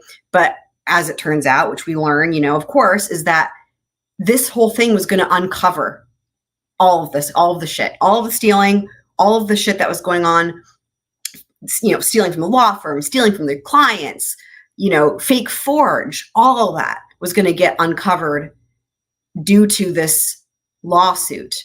So yeah. In August of 2019, is there a particular conference that those? I think Buster in wants your to line know of about the work go boat to? case. It used to be called the Trial Lawyers Conference. But yeah, it's in Hilton Head, and I went in 2019 of August. Did you see the defendant there? I did. And did you have a conversation with him about the boat case? I did. All right. Can you relate that conversation to the court, please? Yeah. I represented think, by counsel. Why not y'all chatting? 100% certain that it was a fundraiser either for Mr. Harpootlian or it was a fundraiser for Lindsey Graham. As you come into the hotel, there's a gathering area. It's in the evening before everyone goes to dinner, or it's immediately after. I'm not 100% certain. But the room's full of lawyers, and Alex sees me, and he comes across, and he gets wanted to chat. up close in my face and says, "Hey, Bo, what's this I'm hearing about what you're saying? I thought we were friends." And I replied, "Alec, we are friends. If you don't think I can burn your house down and that I'm not doing everything and I'm not going to do everything, you're wrong. You need to settle this case." Okay. We are friends. So what was the point You're of that fucked conversation? in a what friendly was, way. If you can explain to the court what y'all were talking about. What is Alec upset to as you understood it? That he was going to have to pay was what he was hearing. That's what it was. That's what the point of it was. We're friends. I took it as he tried to intimidate me. He didn't intimidate me. And He's probably sort of taller than bullied this me dude. into backing off. Alec is a tall man. I can imagine he would absolutely Was there get in your a, face and be like, what is this I hear? Mediation in September Lawyers 2019? use their There was. physical No, space 20. to intimidate all the time. September of 20. 20. Before we get there, we move into early March of 2020, and we probably all know the answer to this, but what happened in March of 2020 that kind of changed the world? COVID, court shut down. And did you, during Buster the course is of in the COVID, courtroom. take the opportunity to sort of present the case to a mock jury to get an idea of how that jury might respond? I did. And were the results I can imagine how a favorable mock for your jury client and not responded. favorable for Alec? They were. Okay. Did you ultimately communicate that fact to the defense? I did. I can imagine how a mock jury Did you come into responded. possession of some social media videos that you believe would be very advantageous to proving your case and achieving a large recovery? I did. Oh. And I Oh. shared those with John Tiller. Oh. Well, we're not here to litigate the boat case, but damn, I want to know. In October of 20, I filed a motion to compel. Alex said he was broke. He doesn't have any money. He may be able to cobble together some amount of money, but he's broke. And I didn't Oh. believe it. So I filed a motion to compel, and about a week after I filed that Interesting. motion to compel, Danny Henderson, who again was Alex's personal lawyer, came to my partner, said he Thank you, couldn't not that believe Karen. that we were going after Alec personally. It was a line in the sand that I'd crossed, a number of things like that. So that's what crossed a this line in the conversation sand. is about. And, you know, by November, this is, I think, November of 2020,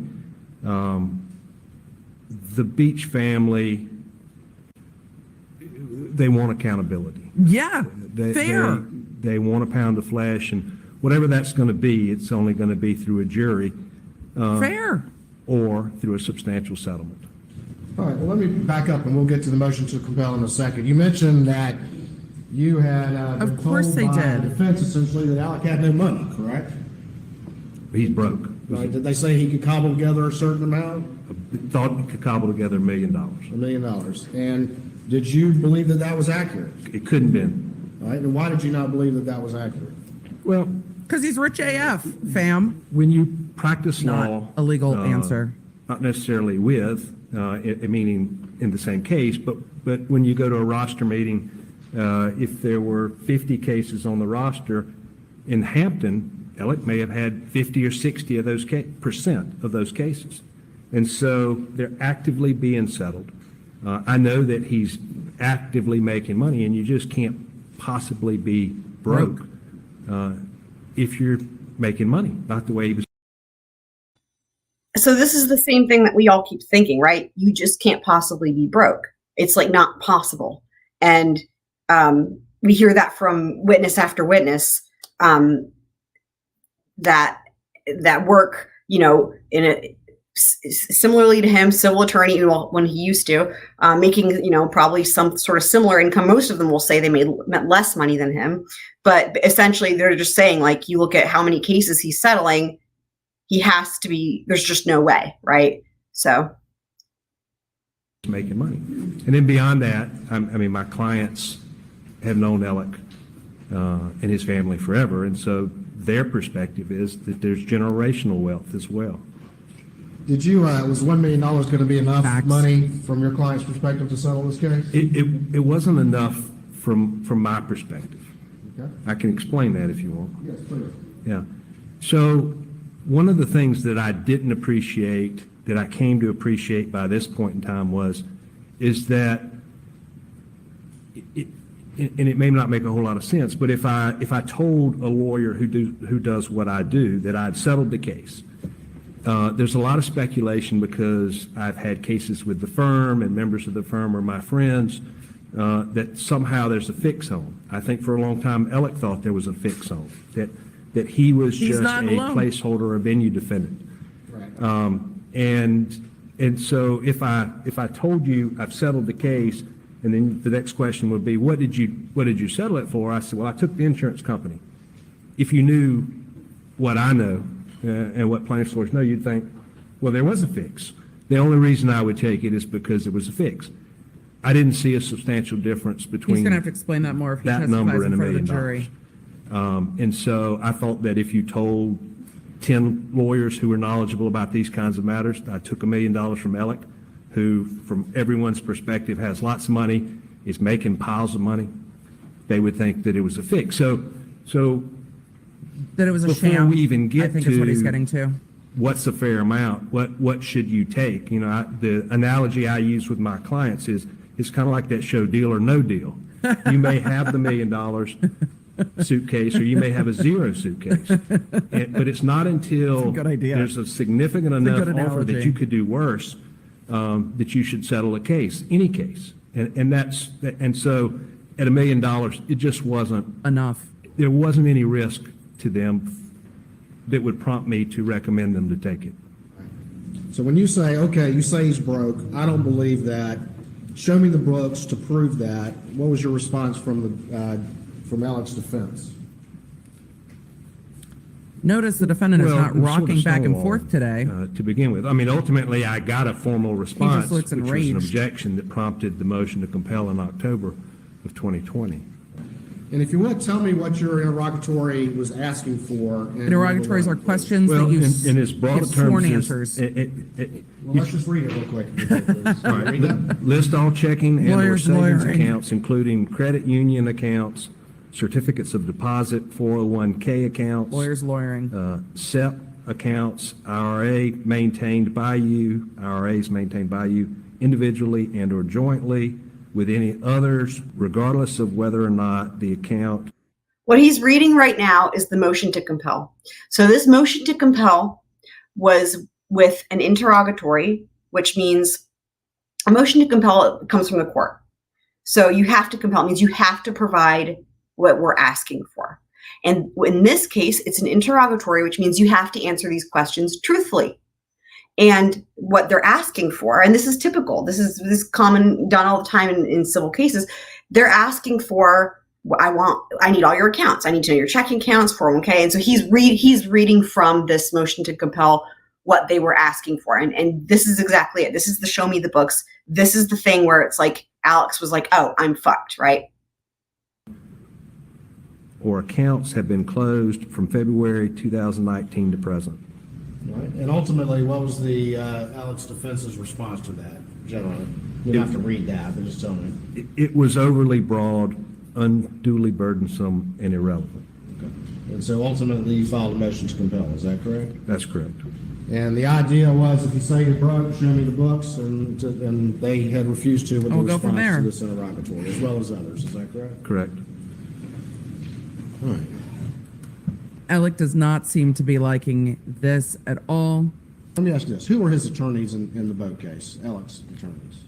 So his personal attorney, as I've said, was Danny Henderson, who is also a partner or shareholder with PMPED. And Mr. Henderson is a partner in PMPED that was also actively helping Alec or representing Alec in this case, is that correct? He was. And he's the one that initially had brought you the insurance coverages for Alec to get you a chance to look at them and see what might be available, correct? That's right. I think it goes both ways because the defense is saying this was motive for somebody to hurt Alec, and the prosecution is saying this is the missing money. So, or this is what was coming to This motion to light. compel gets filed, what, if anything, happened with the sort of the communications between your side and the defense side as we moved into the months following the filing of that motion to compel? We already saw the one text. What else is going on as well? Well, there's a lot of grumbling and sort of shock that I'm actually going to hold Alec personally responsible. Not so much with me, but like I mentioned, about a week after this, Danny Henderson contacts my partner.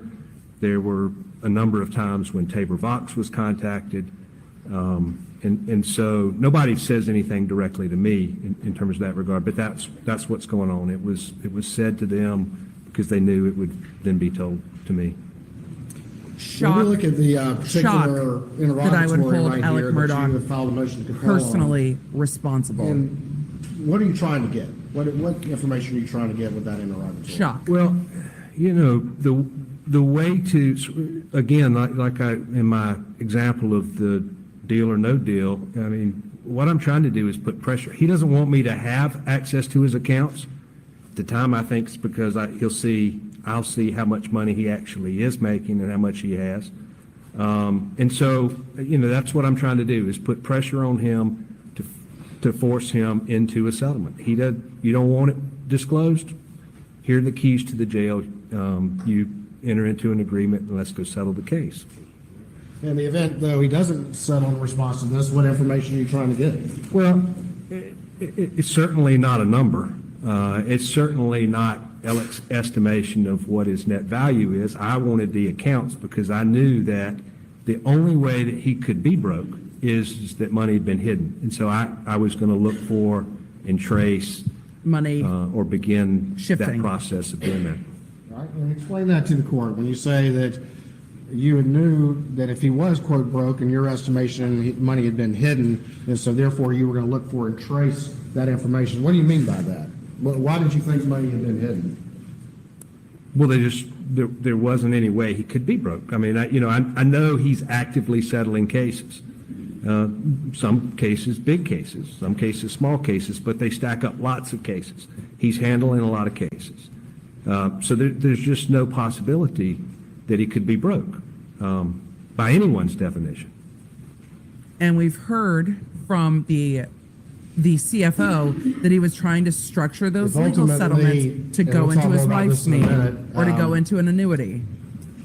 If ultimately you'd been successful in getting a list of the defendant's accounts, what would have been your next step? Once you see Subpoenas. of those accounts? To those institutions, yes. Were you already aware that defendant had an account at the Bank of America? I knew that he had a personal account with Bank of America. I knew he had an account with Palmetto State Bank. Oh, was the forged going to come up? So I'm looking for the balance of accounts in terms of institutions and where else he had. But you didn't know how many accounts or what those balances were or anything like that? No, I had no idea. I knew he had multiple business entities. He had different LLCs. So I imagine there could be any combination of accounts out there, and some which would not have even been in his name. Like the forge account. And tell me what's going on with this conversation right here and how it relates to these issues. Yeah, so in August of 20, I found out I had cancer.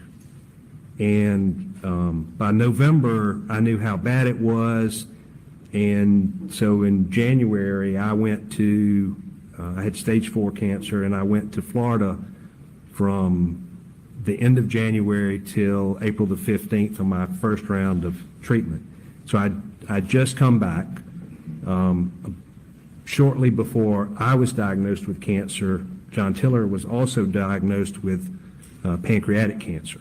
And there's some degree of urgency between John Tiller and myself, I imagine, to finish this case. The issue is Greg Parker's moved to transfer venue to Beaufort County, which is where I had somebody done moved the to transfer mock jury. venue. The focus group was in Beaufort County. And Not Colton. While I'm in not Florida, Hampton. things have changed in terms of what he's done that have changed my perspective, because when I left, I intended to go to Beaufort. By the time I get back, I think I'm staying in Hampton. And so this conversation is, for the first time I've said that I'm going to leave the case in Hampton. But if I think that Alec has fixed the jury, that he's done anything to affect the outcome of the trial, that I'm going to sue Paul and Maggie the next day in Beaufort. Okay, and just pausing that real quick. So, it wasn't even a question. It was his family, Alex's family, for generations has been known for fixing juries. it's not even, no one's even denying that. And that's, you know, why my initial reaction to the whole Miss Becky thing was I was like, right, because we all know who it is that fixes juries there, right? I mean, it's just almost too much of a coincidence, you know, and like, as they all say, there are no such things as coincidences. But anyway, that's another important part of this testimony that at the time, I don't know that people would have even predicted just how, what's the right word? Like the foreshadowing of that, right? And just how relevant that would be. Oh, hey, McSpanky Pants. Yay, I'm so glad to see you. Awesome. Okay. And he did. Was that communicated to the defense? Absolutely. In the course of your investigation of this case, had you taken depositions of some of the officers who were involved in the investigation? We did. All right. Specifically, the handling of the criminal investigation by law enforcement. The investigation into the investigation. Correct. The investigation into the cover-up during the investigation. And that has gone to grand jury. Real quick, because that's a whole other side thing of this. What they're talking about here is as soon as the boat crash happened, Alex and I believe with his dad, they showed up on the scene and immediately started fucking around with everything, right? And then, of course, Alex then shows up at the hospital with like a law enforcement badge when he doesn't actually have one, and is like flashing it around at the other kids on the boat and trying to get them to lie about what happened. So that's like fucking with an investigation. So what that's referring to there, again, it's just a whole other branch of this where there was an investigation as to, fucking with an investigation, intimidating witnesses, that type of thing. Mr. Tinsley is the best, definitely. The case with the obstruction of justice regarding the investigation of the boat case.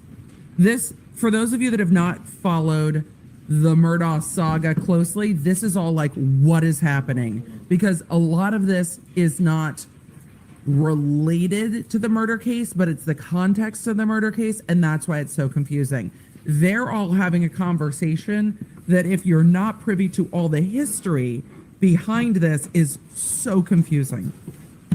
So there is a long what's been marked as states 404, history of rumors that Alex Murdaugh has had sway with juries that is improper. And just to that end, from what Emily just said, that's part of why I'm happy to be doing this, because there is so much context, right? And we have even more now than we did then. So just to that end, if anybody does have questions, because there is so much happening here, I'm happy to answer any questions. You know, everyone might have a different amount of familiarity with the case, or maybe you watched it, but you kind of don't remember all the stuff that happened beforehand. Whatever the case may be, let me know in the chat. If you have questions, I'll be happy to answer them. This is outside the presence of the jury to determine what, if any, yes, I said what, if any, it's appropriate in this context, what, if anything, the jury will hear about this. We don't know what the jury will hear about this, but we will see what the judge rules after all of these hearings. So that's why it's being heard. Initially, Judge Hall did not want to continue the May 2021 hearing, saying that there was another lawyer for Alex's side that can handle it, correct? Correct. And then you kind of interceded and said that this would work, and so it was rescheduled. Is that correct? After a status conference. After the status conference, it was rescheduled at that status conference? It was rescheduled to June 10th. June 10th? All right. I'm going to show you what's been marked as Stage 407 and Stage 408. And just quickly tell me if you generally recognize those documents. I do. One is an email So from this is John the Tiller saying rescheduling that the judge's law till clerk right after the murders. said that the judge would be sending a message telling us that the hearing was going to be rescheduled to June 10th. The other is the email from the law clerk. All right, so the hearing that was initially in May that Judge Hall did not want to reschedule was rescheduled for June 10th, 2021. Is that correct? That is correct.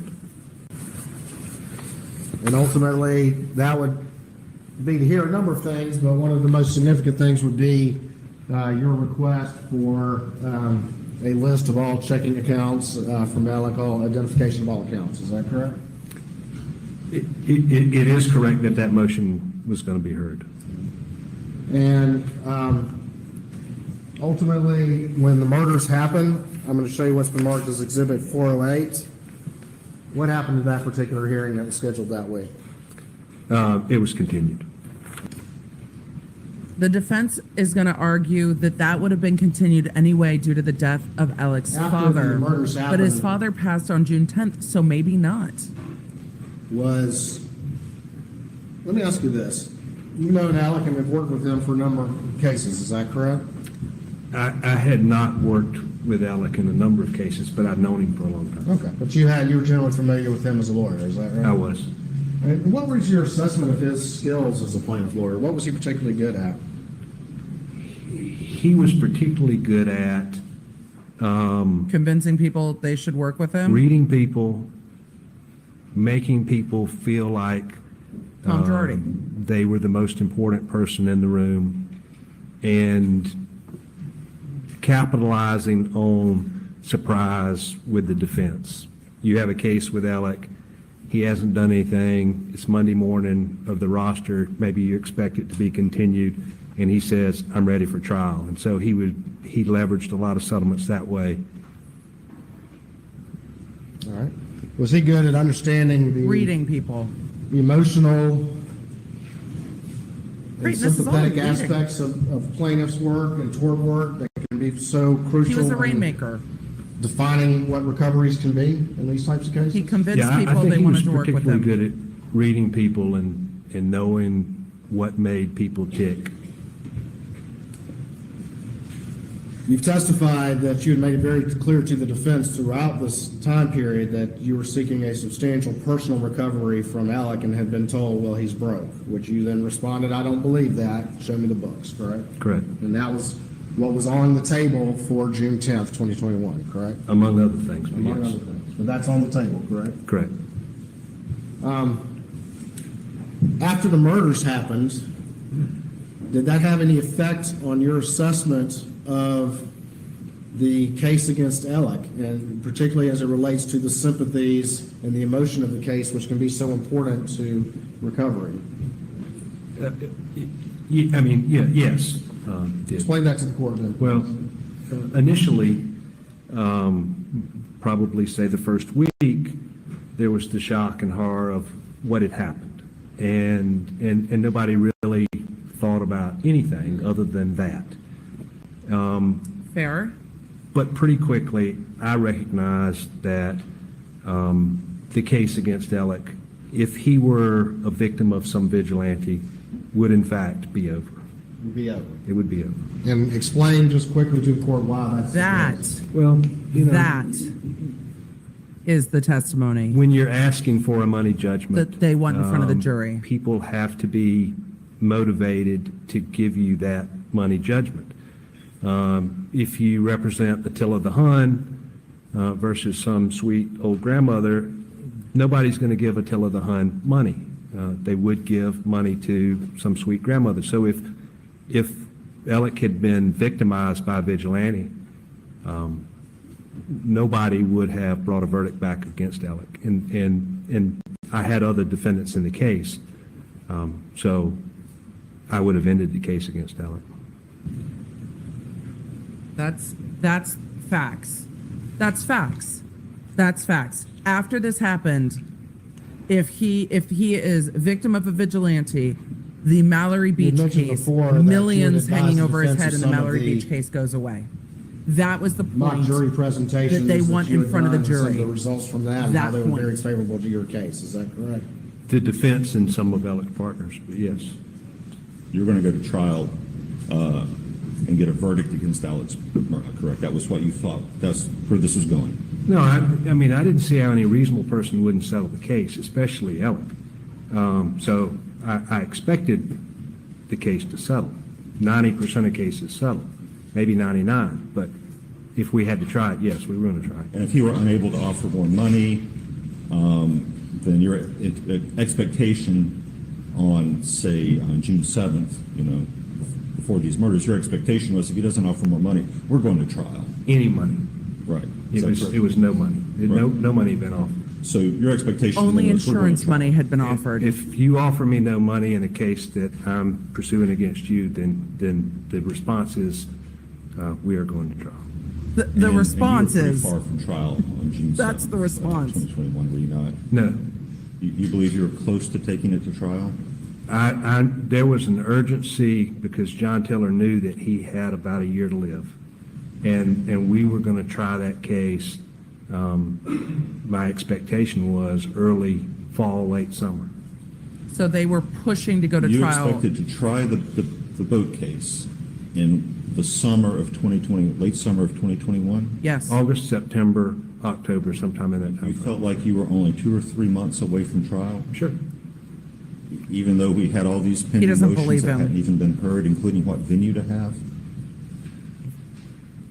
I had tried the case 2 times with a Beaufort jury during COVID. He was ready. He had done all the mock I was ready juries. to go to trial. And this is talking about what was happening running up to So this is asking the hearing for on June 10th. an order compelling production on interrogatories 9 and 10, and then a set of supplemental interrogatories and supplemental request for production. Is that correct? It is.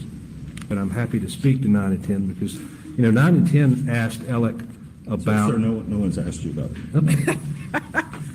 In tort cases against individuals, in this case, a negligence in entrusting a boat and in an alcohol-related, incident, before there's even motions for summary judgment, before there's any consideration of whether a case has been made for punitive damages, do you typically get this level of financial discovery of defendants? That's a good question. I think so. I think the judge ultimately agreed to give it to me.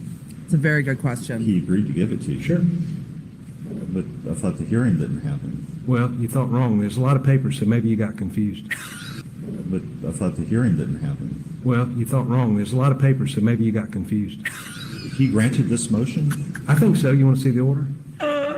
I'm dead. I'm just dying. So, We're having a record, whole separate October 7th, evidentiary hearing. 2021. I am deceased. I cannot. Oh my God.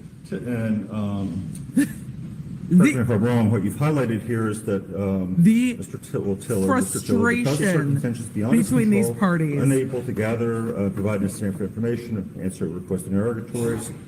Once the information is made available to Attorney Tiller, the court will schedule a hearing. If necessary. You forgot the last part. If necessary. The Yes. court will schedule a hearing That's if right. necessary. Which If means, Mr. Tiller, the attorney on the case, can from his own client get the information. This is no way says that the court granted this motion, does it, sir? Oh, no, they're just only arguing. you, I think. I mean, it's clear that John said that Alec was unavailable because he was in rehab at the time. He couldn't get the material. He's going to get the material, and the judge ordered, you get the material, and if we need to schedule a hearing because you don't have the answers that you want, Mr. Tinsley, then we'll reschedule the hearing. This is an order that says the court will schedule a hearing on this motion to compel if necessary. It's My not only- granting the motion to compel, sir, is it? Oh, I think so. I think if he was just going to deny it as you suggest, then it would have just said denied, or it's If it was granted, would premature. you say granted? It's fair. I think that's what it says. It's a practical matter when parties have discovery motions, oftentimes, like Alec is, in his own statement said he was working on getting the answers. The reason is you give the answers because you don't want to face what could happen in the argument with the judge. So So this- again, this- he's working on getting the My point answers. is that if the judge were because going to say the judge didn't premature, deny it. you're not going to get it, it's denied, any of the things you suggested in your motion, he would have said that. That's not what he did. That's not what happened. This is why Alex compiling the information, because the judge wanted the information. He's not going to back down at all. But I think the jury will understand he What has the right to be outcome pissed. did you expect? He represents Mallory The Beach's same one family. that we got when it went forward. The judge hadn't seen. Well, I mean, the outcome wouldn't have been the court will schedule a hearing. I mean, if the hearing had gone forward, what outcome do you expect? would you have expected? Well, now I know that Alec was working on Monday to get Same. the information together. If the objection was sufficient, there's no reason he would be getting the information together on Monday. So I could have gotten the information. But since that didn't happen, if we had argued it, I think I would have had the same outcome. Would the court have issued an order? Mary Smith, I Right. love it too. Some order would have issued on the motion. I love watching the lawyers Yeah, spar. I would expect an order to Just issue. break it down. An order would have issued at some point later, and what, if it were granting your motion, what would that order say? I think it would say the same thing as, Well, sir, that says a motion hearing will be scheduled if necessary. It obviously wouldn't If say that. So what necessary, would the meaning if order they don't- granting the motion say? If they don't give you shit, then it's necessary. again, what it says is that once Mr. Tiller gets the What I said, what I information said. from Alec, gives it to me, if necessary, if I deem it insufficient, then we'll have another hearing and we'll argue about it. So that's what It's a I voluntary expect. disclosure, and then if you deem that insufficient, we go have a motion to compel hearing? That's the way said. motions to compel go every single day. So if you deemed it insufficient, if the court actually had to issue an order on your motion, what, you would have gotten you've gotten his, with the law firm? Oh, I hope books have Eric been open to you? Bland testifies. I don't know that I'm asking for the law firm books. I'm asking for Alex. Right. Would Facts. You have gotten, Facts. what, a financial statement? No. The court would have ordered every account detailed listed to you, all his personal accounts? Just because you asked for it to inform a settlement decision? I was asking for the names of the institutions where he had accounts. I told you that a couple Right, times. to subpoena. Sure. And. But that's different And than that would have been giving me- resisted, and there would have been further litigation. This George, process chill. would have taken some George, time, wouldn't it? chill. If it was resisted, right? I'm not sure if what was resisted. If you got the names of the banks and issued subpoenas, there would be motions to cat quash the subpoenas. Is stalking the Again, yard. You're Right. speculating the same as you're asking me to speculate. I'm trying to talk to you about what the judge actually did and what was actually in front of the judge. I get you don't want to talk about that, but, and we can speculate any number of things could have happened. That at some point in the future, you would maybe get a voluntary disclosure, and if you didn't like it, then the motion would be heard. The Nene motion Leaks compelled. and Mark Tinsley at this point. That's what you say it says, right?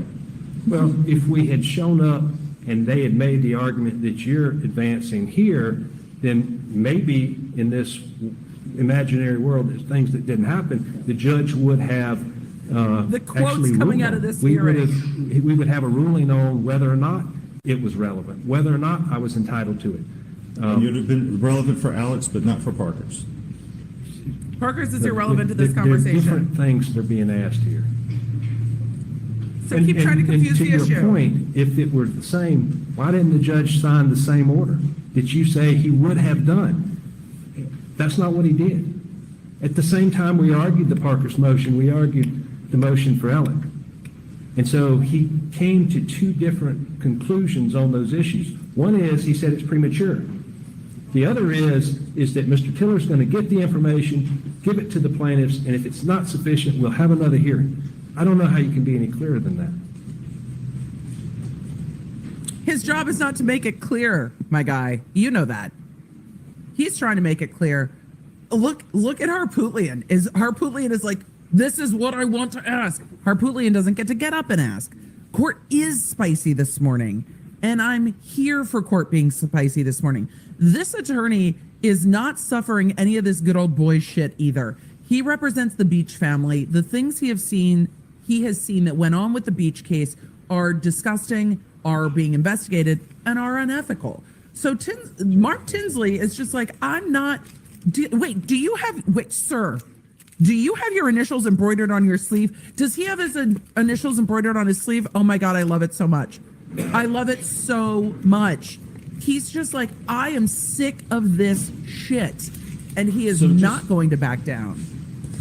And this is outside the presence of the jury, so he doesn't have to temper his sass. There would have been further activity, maybe a voluntary disclosure, an analysis by you whether it's adequate, another hearing if you thought it wasn't, maybe some subpoenas would go out. There was going to be some time after that. Is that fair? I think it's fair to say that there wouldn't have been an explosion on June the 10th, but the fuse was lit the moment that information became The sweater was unraveling. available in the case. Not as much Entered to into a me, Weezer but song. certainly to Danny Henderson, who would have, like the phone records, like some of the other materials, reviewed it before I got it. And Alec would have known that. Boom goes the dynamite is what he's saying. In that analogy, aren't you really saying that the fuse was lit and you were going after his assets? And that fuse was going to go down until trial because you're going to go to trial against him, and that's when the fuse would burn down? I think That's the not what fuse he's was lit saying. when he started stealing money. Oh, shit. So it wasn't going to be lit on June the 10th. They're certainly getting a lot more oxygen. Right, but it was lit way before, and it was going to keep burning. The defense is well doing a after good June. job. I don't know about well after, but it wouldn't have been Judgment Day on June the 10th, but he would have known it was beginning to unravel. Not Judgment Day. No further questions. Not Judgment Day. And that's really, the point is, Oh, yeah. though, that Semantics. had that hearing taken place on June 10th, 2021, it could potentially set in motion, Creighton's or yelling was going again. to set in motion a process that ultimately would not have ended until there was either settlement or disclosure of that information, correct? I believe so. And so just the fact of that hearing taking place, and whether it's an order or representations by the defense or whatever it is, that process, if it occurs, starts and it has an inevitable conclusion, correct? Objection. There's only one. Objection, Your Honor. Leading. Yep. No, lead the witness. The whole time. The whole time. If the The hearing whole takes time. place on June 10th, 2021, what is the net effect of what could happen at that point? The discovery of everything he's done. Whether it Not happens that Judgment day or Day some point in might time. stick. Correct. You had filed this motion The to defense compel, is or had you arguing the filed this fuse motion was to lit compel, before. Because you had been advised supposedly that Alec was broke and you didn't believe it. Exclusively for that reason. And you believed that if he was broke, he had to be hiding assets. And if he were hiding assets, he didn't want me to discover it, which would be the pressure point. You can more clearly see with this witness that Alec was fighting turning over those documents. And it's not just this witness. The power of this witness is in combined with the PMPED CFO that said Alec was trying to structure payment fees to hide them from the boat case, and they didn't want to be a part of it. So those two witnesses together are very Yes, powerful this because is it the becomes a order judgment that I day. handed whatever that lawyer's name was. Mr. Barber? Yes. What's his face? We don't know her, is what he just said. Whatever that lawyer's name is, the shade in this whole thing has just been immaculate. This is outside the presence of the jury, and it has gotten fucking Yes. feisty this morning. And I am here for some feisty trial. I'm here for some interesting lawyering. I am here for the rage people have for Alex Murdaugh. Does it help us solve the murder case? That Not $1 yet. million, But I'm here was for not it. really- was not going to be enough, at least prior to the murders. Is that correct? Correct. Had you come up with a number that had been conveyed that was far, far in excess of that? A demand to Alec? Yes. Yes. What was that That number? also included signing over Moselle and Edison, It was an Sir, option. as well as a payment plan? Payment plan was an option. what was the number? It was, you could pay this amount, you can sign over these properties, work out a payment plan on the Excuse me? balance. I didn't care how we got it done. It was just a matter of him doing it. What was the number? Payment plan option because you believe that he still would have a lucrative law practice from which he could generate money to pay your clients. Yes. What was the number? Creighton? Creighton, Anything further? you told us it was 10 million, but you haven't you, Your Honor. elicited that from this witness. You just talk about it, Next witness. this to be the secret conversation. Your Honor, our, couple things. Our next witness would be Ronnie Crosby. Just to let the court know, the court indicated Friday that we had kind of already established.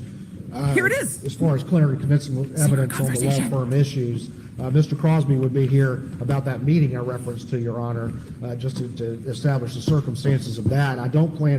And I will note also as well with the secret conversation, part of what's so crazy about all this, well, everything's crazy, but is like just how everybody overlaps and everybody's like related and everything. So like Jim Griffin, you know, obviously Alex, one of his defense attorneys, I mean, I guess technically Harpootlian is the lead, but Jim Griffin does most of the examining of witnesses, questioning of witnesses. Jim Griffin, it's just such a mess because, you know, he's been like one of Alex's friends for such a long time, and he was there when all this happened. So that's what this is about, is like right after the murders, right? Alex has all his friends over and they're all attorneys, and that includes Jim Griffin. And so there were things that were said at his brother's hunting lodge, John Marvin's hunting lodge, when they were all there gathering, and it was a room full of attorneys, including Jim Griffin. And so it's really funny when they're arguing about this, because it's like Jim Griffin has to argue it as if he wasn't there, but everyone knows he was there. I mean, it's not, I mean, so it's like all the levels of just being involved in every way. And it's just adds to this here. So, but this is the secret conversation that they're referring to here from having happened at the hunting lodge. And Creighton just wants to get the court's permission that he can be privy to that conversation, that it wasn't attorney-client privilege because there were third parties there. So at this time to get into testimony that he may offer about the circumstances of the fake forge and all of that, based on Your Honor saying that you had heard sufficient evidence regarding that. So I just wanted to make sure that was acceptable to the court. I didn't want to cross the bridge, though, of this meeting on June the 10th as to the circumstances of it. Again, thus that if there was no attorney-client privilege to that because of the presence of third parties, then at that time, we don't have to do it on the stand, but I would, make myself, in prep in the evening or whatever, privy to that particular conversation. Any other comment about the attorney-client privilege issue, Mr. Griffin? Your Honor, I'm still at a loss as to what he's attempting to accomplish. Well, he doesn't know either, is the problem. Right. Some of the folks as witnesses who were there when you were there, along with Mr. Murdaugh. And so it is the question, these witnesses are going to testify as to what Alec and I were talking about, because we've had attorney-client privilege conversations every day in this courtroom, and there are 250 people in this room. Does that mean that the conversations are not privileged? I don't think so. And so it really is more nuanced than is someone else in the room. And I don't know if they overheard anything that I talked to Mr. Murdaugh about, and that's where this is going, or if the question is Mr. Murdaugh talking to Mr. Crosby, and is that privilege? Or Mr. Murdaugh talking to Mr. Lee Coke, and is that privilege? I'm at a loss here. I don't know either, but I'd say as far as the law is concerned that Mr. Griffin was not the lawyer for Mr. Crosby or any other party. Mr. Griffin was solely the lawyer for Mr. Murdaugh. So there is no attorney-client privilege involving people that Mr. Griffin does not represent. Sure, and I guess I'm actually trying out of an abundance of caution to protect his attorney-client privilege. I mean, Mr. Griffin says he's at a loss when I've been bending over backwards to make sure I'm not privy to something that Your Honor might find productive. I don't know what you're seeking. There is no attorney-client privilege involving people that Mr. Griffin does not represent. If you have them as witnesses and you want to call them as witnesses, if there are necessary witnesses to this hearing, you may proceed. Creighton, you've already thrown caution to the wind. Crosby to the stand. Creighton is saying, we need the context of this conversation. And the defense is saying, well, we can't talk to you about this conversation because we don't know what the conversation is. And the prosecution's like, well, I don't know what the conversation is either because I've been avoiding it. So now we're all going to learn together. The court's taking a stretch break, and I am fucking fascinated about what's going to happen. I love that everybody stands up but Alec. Alec looks like he might pass out if he stands up. So what is this conversation? Oh my goodness. This is a feisty morning in court. We have had some very quotable lines, like there's a lot of papers here. Maybe you got confused. That is fine. Recording this trial. Woo! Here we go. Thank you. Take a seat in the witness stand. State your name again for the record. Spell your last name. Ronnie Crosby, Crosby, Crosby. Mr. Crosby, how are you? I'm okay. All right. Tell the court what your profession is and where you work. I am an attorney that practicing law with the Parker Law Group. And are you a former law partner of the defendant, Alex Murdaugh? I am. You see him in the courtroom here? I do. And where is he sitting? He is sitting between Mr. Griffin and Mr. Harpootlian at the defense table. There, that sound. And again, this is an in-camera hearing, so you understand I'm not exploring everything that might, depending on the judge's ruling, be before a jury. But I do want to explore a particular meeting. Were you present for a meeting with in which the defendant spoke on June 10th, 2021? I was. And at this June particular 10th. meeting, Would this can be you at tell the hunting cottage? who all was present? I'm not going to swear that I don't miss somebody because it was a fluid event. My recollection He looks like he's about to puke. It would have been late morning, midday that we gathered at Alex's brother John Marvin's place, which hunting is not place. very far from Alameda that y'all been talking about. And I know I'd been by to see Mr. Randolph that morning.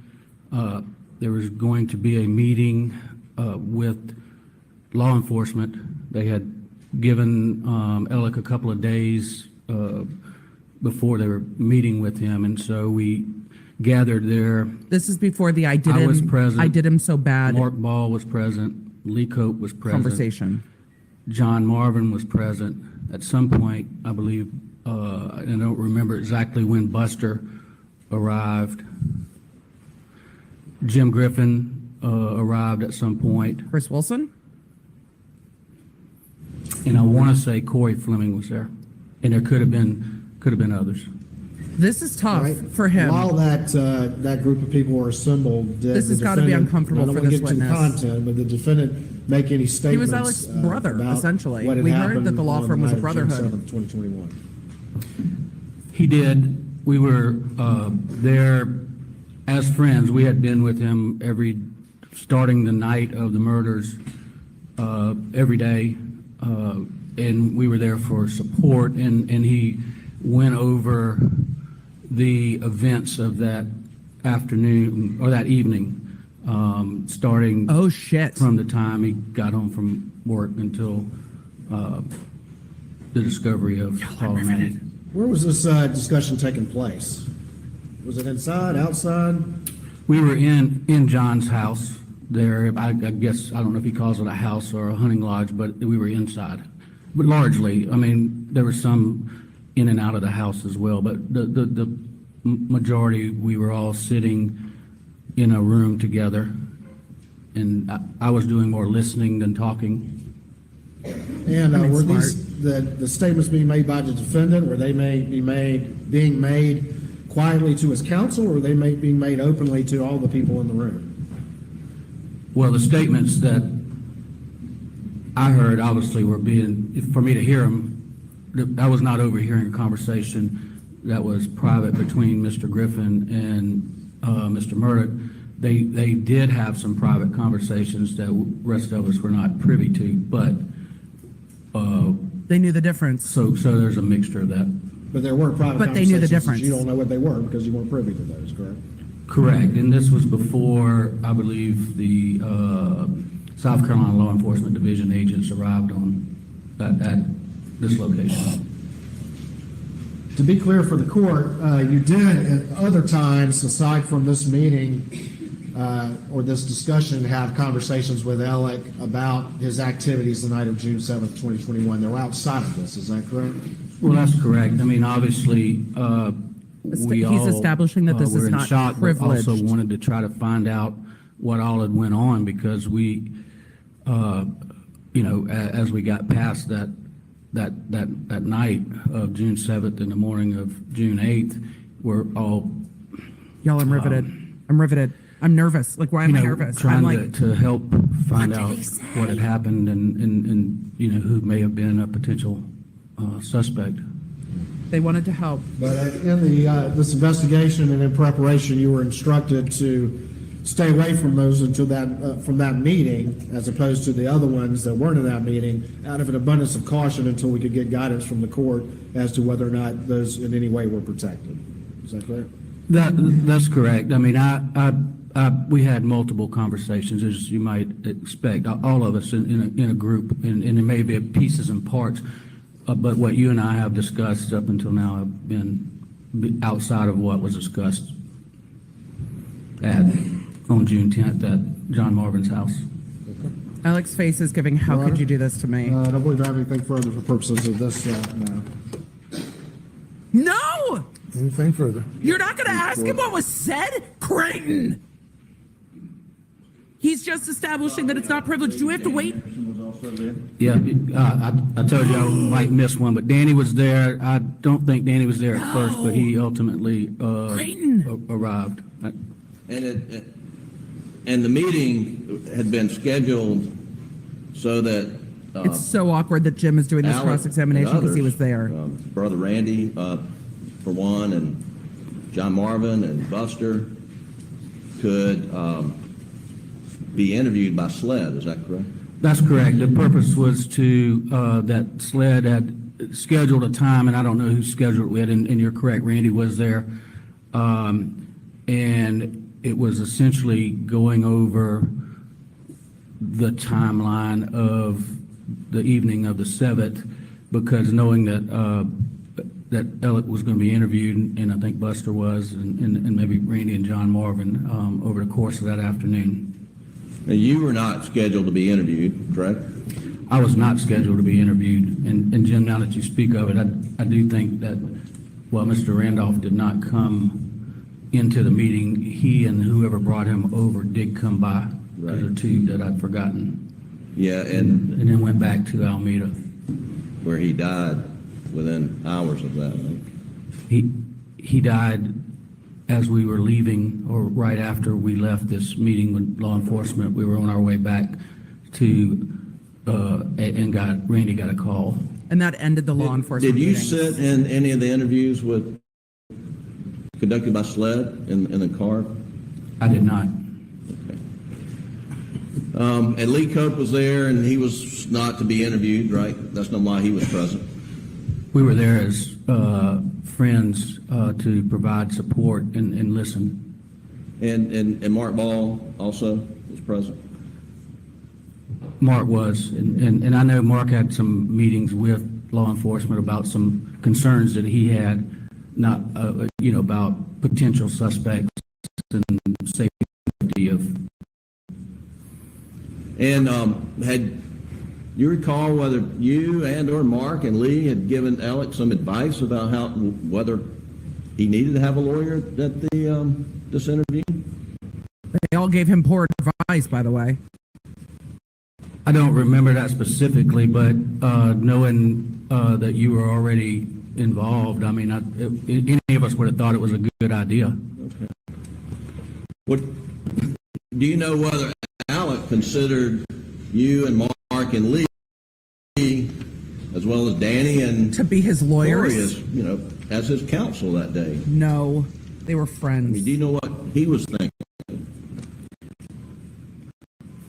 Interesting. I don't know what he was thinking, but he never approached me as his lawyer, or throughout this.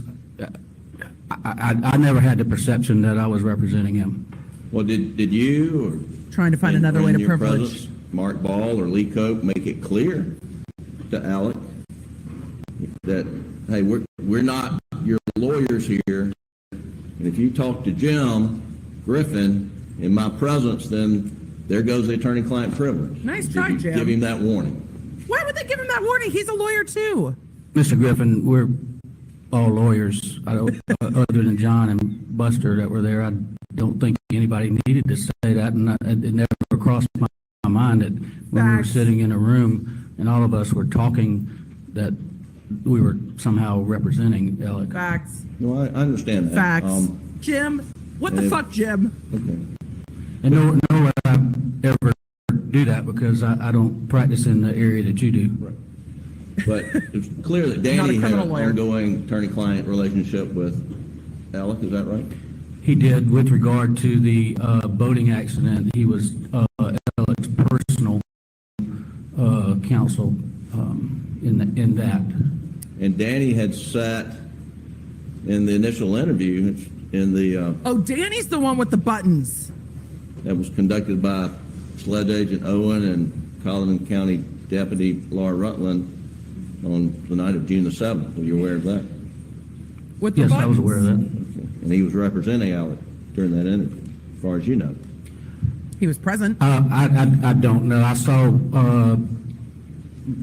I mean, I know when Alec got in the car, we felt like one of us ought to sit in there with him, for support because.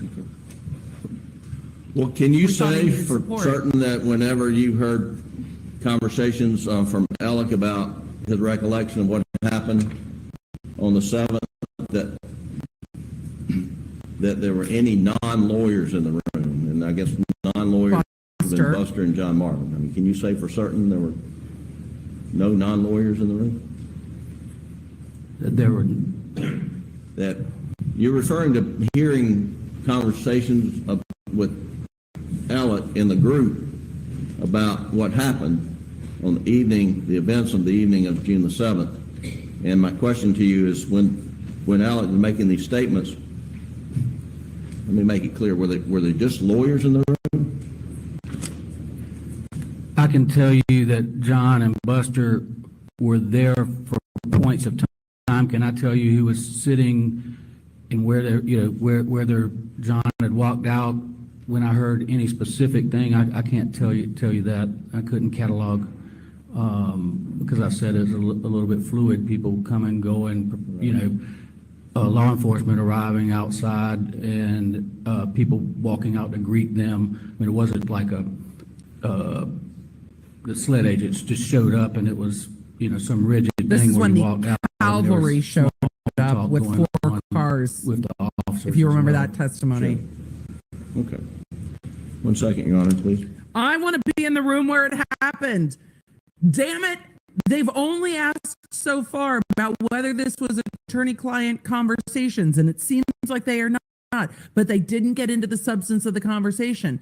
If I'm the defense here, I would probably ask, because I would want to know. But the defense hasn't gotten it in. Now, we don't know what Alex said at that meeting. Creighton's saving it for the jury, confident it's going to come in. Jim Griffin's not sure it's going to come in, and he doesn't want it heard on video. This particular issue, no, I know that's a little bit different than the larger issue we've been dealing with, and I'll certainly be happy to argue that further. If The court's would like, bring the jury. As far as the larger issues, one of the things that we, in discussions with the defense, that we've stayed away from so far in testimony is the side of the road. And that might be the other piece of the puzzle a little bit that might need some in-camera testimony as I think all this through. And I know that we're butting up with the jury being here shortly, but. That can be done at a later time. Yes, sir. Bring the jury? What time is it? Not anything further. The jury on this should be in issue 10 minutes. regarding, evidence of other crimes. Aside from the side of the road, not at this time. Do you have other witnesses to present on any other issue at this time? No, sir, other than I had a summary get to a witness for the ruling. side of the road, but, that would be it, as again, for in-camera proceedings before Your Honor, to get a handle on all of the sort of the 404 stuff that we're talking about. Alex not wiggling. He is still as can be. No, that would be it, that's from that side of the road. We'll take a break of about 5 minutes, and I will announce my decision regarding this other evidence. Oh, we're going to get a ruling. Y'all. Judge is back. This issue is before me on the motion of the state The judge is to admit ruling. evidence pursuant to Rule 404 It's coming B in. of the South Carolina Rules of Evidence, and also under the theory of res geste. Of course, the defendant is on trial for He's letting it murder in. of his wife and son. That's what's happening. And over He the looks course of the past pissed. several days, we have conducted an extensive in-camera hearing. Why are his cheeks so puffy? What is going on? Court has reviewed all of the exhibits submitted and I've considered the testimony of each and every witnesses, and I have concluded that the motion should be granted. Under the law of this state, evidence of other crimes is not admissible to prove the character of the person in order to show action in conformity therewith. An exception, however, exists when the evidence is offered to show motive, We did this last week. identity, Absence of the mistake. existence of a common scheme or plan, We did this last the week. absence of mistake or accident or intent. And before admitting this evidence, the court must first determine if it's relevant. Our rules define relevance as He's gonna go through evidence his whole having thought any process. tendency to make the existence of any fact that is of consequence to the determination of the case more probable or less probable than it would be without the evidence. After determining relevance, the court must determine if the evidence falls within an exception to Rule 404. In determining if an exception exists, the evidence must be logically relevant to the particular purpose or purposes for which it is sought to be introduced. And this requires the court to analyze whether a logical nexus exists. Evidence is logically relevant when it reasonably tends to prove a material fact and issue. And of course, the evidence of any other crime offered to be Stop. admitted There is into so much evidence or activity proven or at testified council to table. Stop moving. must be proven by clear and convincing evidence. And that's the what this court hearing is was. to conduct and required to conduct an analysis under Rule 403, which weighs the probative value versus the prejudicial effect. According to the state, the nexus is supported by the unusual circumstances of the murders, in that the defendant was the last person to see his wife and son alive, and the one who discovered the bodies, all in a relatively short period of time. The state has presented evidence in this in-camera hearing, evidence of numerous financial crimes allegedly committed by Mr. Murdaugh. Yeah, some of those are beyond alleged. The state argues that the Satterfield. logical nexus between the murders and other crimes is that the looming exposure of financial crimes provided motive for the murders and is evidence of malice, an essential element of the crime of murder. On June 7th, the defendant was confronted about $792,000 missing from the law firm. Beyond that sum, the state contends that millions of dollars were misappropriated by the defendant, and this misappropriation would imminently be exposed. We've heard from the bookkeeper for the law firm, Gene Seckinger, who testified Seconder to was a confronting, fucking boss the witness. defendant on the day of the murders about the missing $792,000 from a case that he worked on with attorney Chris Wilson. Chris Wilson testified. She had previously questioned Mr. Murdaugh concerning the improper disbursement of fees in the case of the estate versus Hirschberger, wherein it's alleged that Mr. Murdaugh sought to put the fees in the name of his wife Maggie to hide them from discovery in the boat case. She testified that the firm conducted a forensic audit, Is which Ella then trying to documented stare millions of down the dollars judge? of misappropriated funds. Because his by the judge stare defendants, is funds giving that the law firm had to replace. Brooks judge stare. The defendant and his son Paul have been sued following the fatal boat crash, and the defendant had been served a motion to compel production of his financial information. On the day of the murders, I'll get there to break. according to the testimony, the defendant was preparing for the motion to compel, which was set to convene in 3 days. We've heard testimony from Jan Milanowski, the president and CEO of Palmetto State Bank. Y'all enjoyed the president and CEO of Palmetto State. Who No, provided testimony and documentation not that to one. The one millions from of Forge. dollars Y'all loved. owed by the defendant to Palmetto State Bank, all while the defendant was frequently carrying a substantial negative account balances. That $350,000 overdraft is what the judge is Michael talking Gunn, about. a consultant with Forge Consulting, Michael testified gonna that make the chat defendant thirsty. created a fake bank account using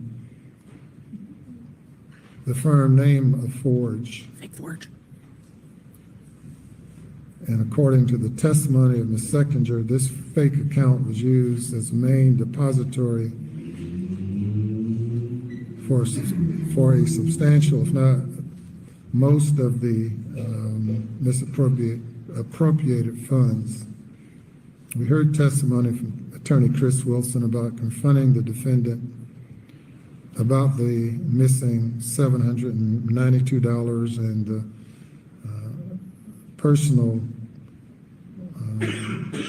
sum to him owed of $192,000 was later discovered.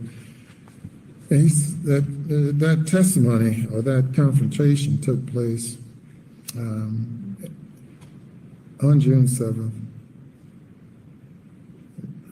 Mr. Murdaugh later confessed to having stolen those funds along with committing a multitude of other crimes. The jury's going to hear from Chris Also Wilson. They're going to be claimed to be suffering from drug addiction. fascinated by I that. heard from Michael Satterfield, who Mr. Murdaugh, Stole from. according to him, represented in a lawsuit against himself involving the death of Gloria Satterfield, Michael Satterfield's mother, who was the housekeeper of Mr. Murdaugh. He testified that he'd heard of through the reports that money had been recovered in the case, and when he discussed it with Mr. Murdaugh told him that no money had been recovered and would take a year or so. It was later revealed that money had been recovered and that a confession of judgment was later issued in the sum of $4,304,000. The judge's summary is very good. Also received testimony from Mr. Carson Burney from the State Attorney General's office, who traced funds in and out of the bank account. I find that the jury is entitled to consider whether the apparent desperation of Mr. Murdaugh because of his dire financial situation, the threat of being exposed for committing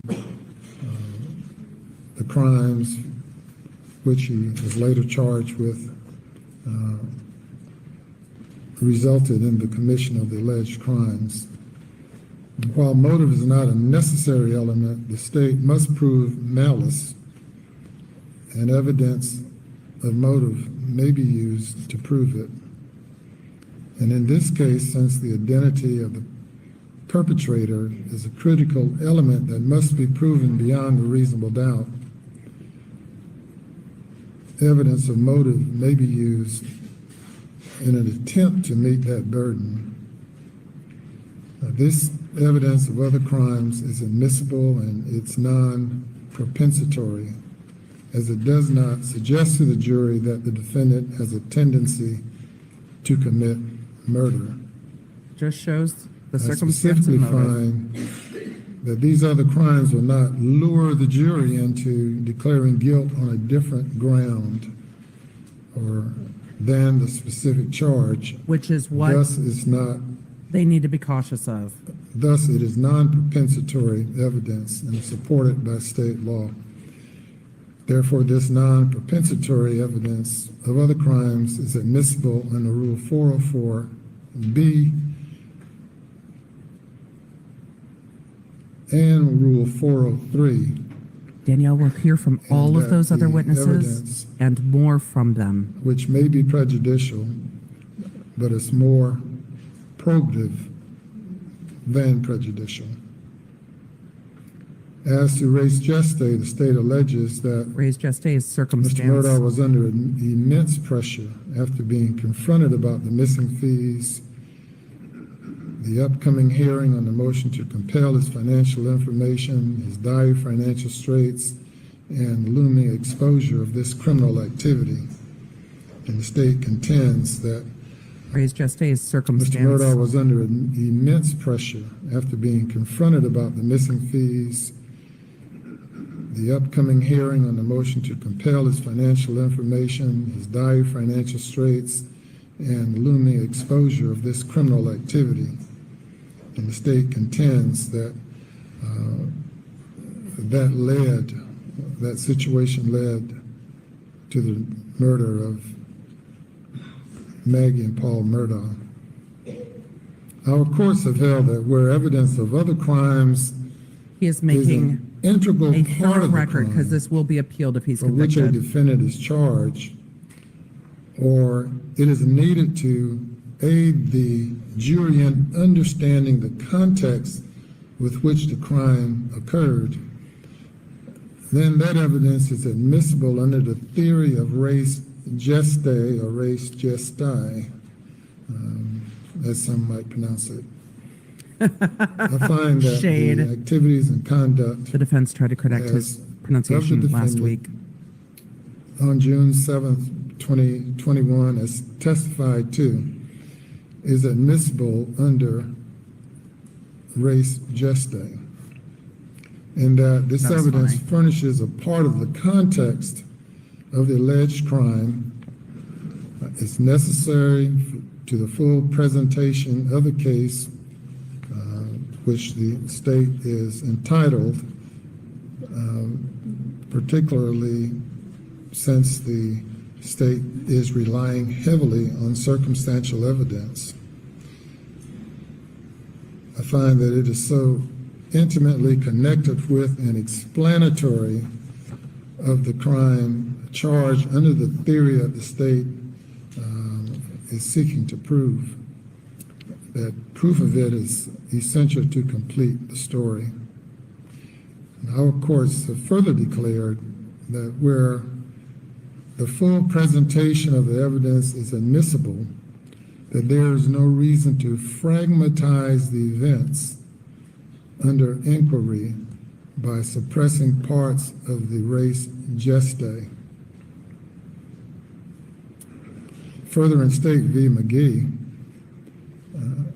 the court held that where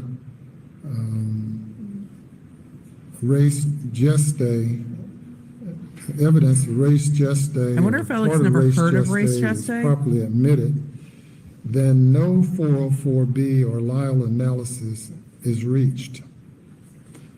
However, as to the finding of admissibility of evidence, which I have done, and the finding of it within the race gestae, I've nevertheless conducted a Rule 404B analysis. He sure has. or He's Lyle marking his analysis, record for the appeals court. though not needed.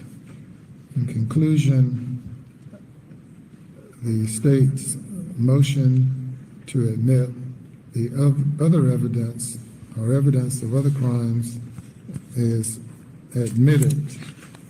I will file a more formal order Written order. granting the state's motion later. It's a big today. ruling. That's a big ruling. Are The we ready defense for the is going jury? to object. Your Honor, one point For the on record. Your Honor's ruling, I don't know that they're getting into the financial stuff immediately, but we do have a proposed limiting instruction that we would request the court to give. The defense at was the ready for time this they offer ruling. the evidence. So- Yeah, thank you very The much. defense was and- ready for this. And certainly upon request of the defense, the court is required to give a limiting instruction. So the defense is ready for that. That's appropriate. The defense had to know this ruling was coming. This judge has signaled that this was going to be the way that they would rule. He has made a very thorough record because this is grounds that cases get overturned on. Cases get overturned on allowing in prior bad acts to prove that somebody did this bad It'll act. probably be late It's afternoon not or tomorrow propensity when in we this start case. to cross into some of those financial witnesses. It's not. Have you reviewed the defendant's proposed limiting instruction? Looking at it right now, Your Honor. The judge has ruled it's not more prejudicial than probative. So the witnesses that we have heard in 404 will be coming in this trial, and there is an instruction that will tell them that that evidence alone is not sufficient, but it will go a long way towards how the jury sees this case and the circumstances of this case.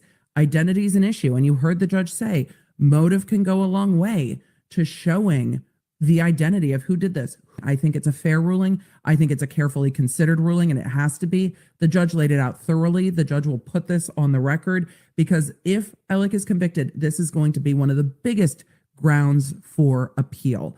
I think the defense has very much taken the tack of this person couldn't do this, and the prosecution has a right to rebut that.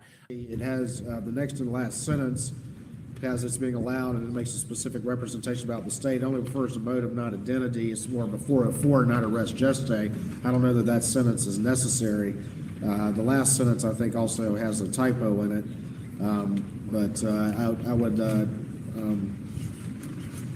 generally, though, I have no problem with this charge, and I have no problem with it being given before such financial evidence is received. You don't have Indicated to. those witnesses will testify later today or tomorrow? Probably not late today, but almost certainly tomorrow. All right. Well, you have an opportunity to submit your own proposed limiting instruction or to confer with defense counsel and see if you all agree. Absolutely, we'll work on that, Your Honor. Yeah. Of course, you have the other question of race gestae and whether or not a limiting instruction is required. We'll get there. We don't have a new for race witness yet. gestae testimony. No, I understand, Your Honor, and I guess I understood the scope of the court's ruling to go beyond res gestae or gestae. It to did. include prior events he wasn't confronted about on June 7th. Now, if the court's ruling is limited to the confrontation on June 7th and about that transaction, then it would be res gestae. It's not limited to June 7th.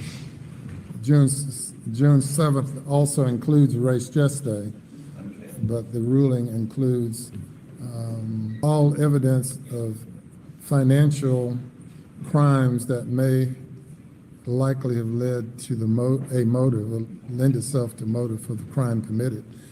And that may be before or after And the court's ruling. I will, for the record, when it's offered, just make a formal objection to protect the record. Your Yes, Honor. sir, I understand. Showing no disrespect to the court. No, I understand.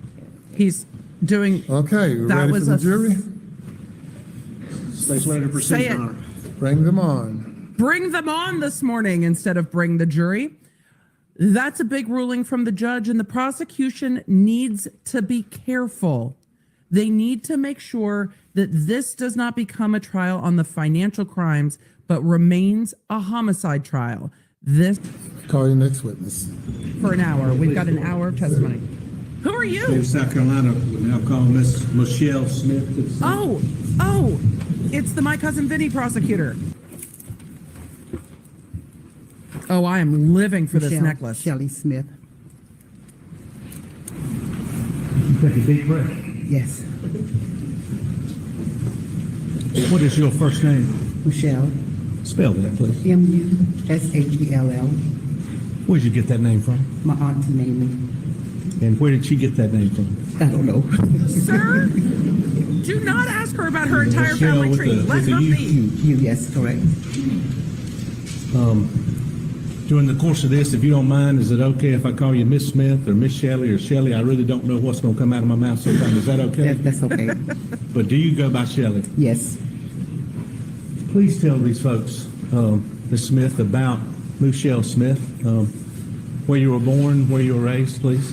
I was born in Hampton County, 4 grown kids, 8 grands. And I worked for the Nice. Hampton County District for the last 28 years. And raised where? Hampton, South Carolina. She said Where'd that you a go to high lot. school? Wake Hampton High School. Let her be. And what did you do after high school, Miss Smith? Got married. Raised my kids. We don't need her whole life, counsel. That's it, my profession, that's it. I'm ready for it, but we don't need And her that whole is the life. hardest profession, raising children. Yes, You had 4 kids. 4 kids. And when you were raising them, you were raising them, taking care Yes, of them. And are any of your family here today? yes, my brother and my daughter. What's your brother's name? Michael Smith. Michael Smith, will you stand up? What is the point That's of your this? brother. Yes, that's my brother. And who else is here? My daughter, Rochelle. Miss Rochelle, will you stand up? Yeah, Alex, like, what is the point of all They of in this? here supporting you today? Yes, So at some point after your children moved up in years or got older, did you start another profession? yes. Okay. And tell the ladies and gentlemen what that was, please, ma'am. Private home care. I'm sorry? Private home care. There it caregiver. is. So this is going to be the caregiver for Alex's mother, who was there when Alec came over the night of the murder. This is going to be very interesting Can you testimony. tell this jury, Miss Smith, how it came about that you started working for the Murdaugh? It was a job opening. I think one of the caregivers mentioned it to me, and I said, yes, I'd be interested in going. And now that's how it started. Well, ma'am, I'd like to take you to June 7th of 2021. If you'll go back there, if we can take them back in your mind and take this jury back there right now, please, ma'am. She's like, I wish that had never Were you happened. working as a caregiver for Miss Libby Murdaugh on June 7th of 2021? Yes. Now, had Mr. Randolph, again, I don't know Mr. Solicitor, but had Mr. Randolph's condition worsened? Had he gotten, was he in the hospital, was he there when you got there on June 7th? All No, he leading. was not. Do you know where he was? He was in the hospital. Good. What time did you get to the Murdaugh, Miss Libby's residence and Mr. Randolph's residence on June 7th of 2021?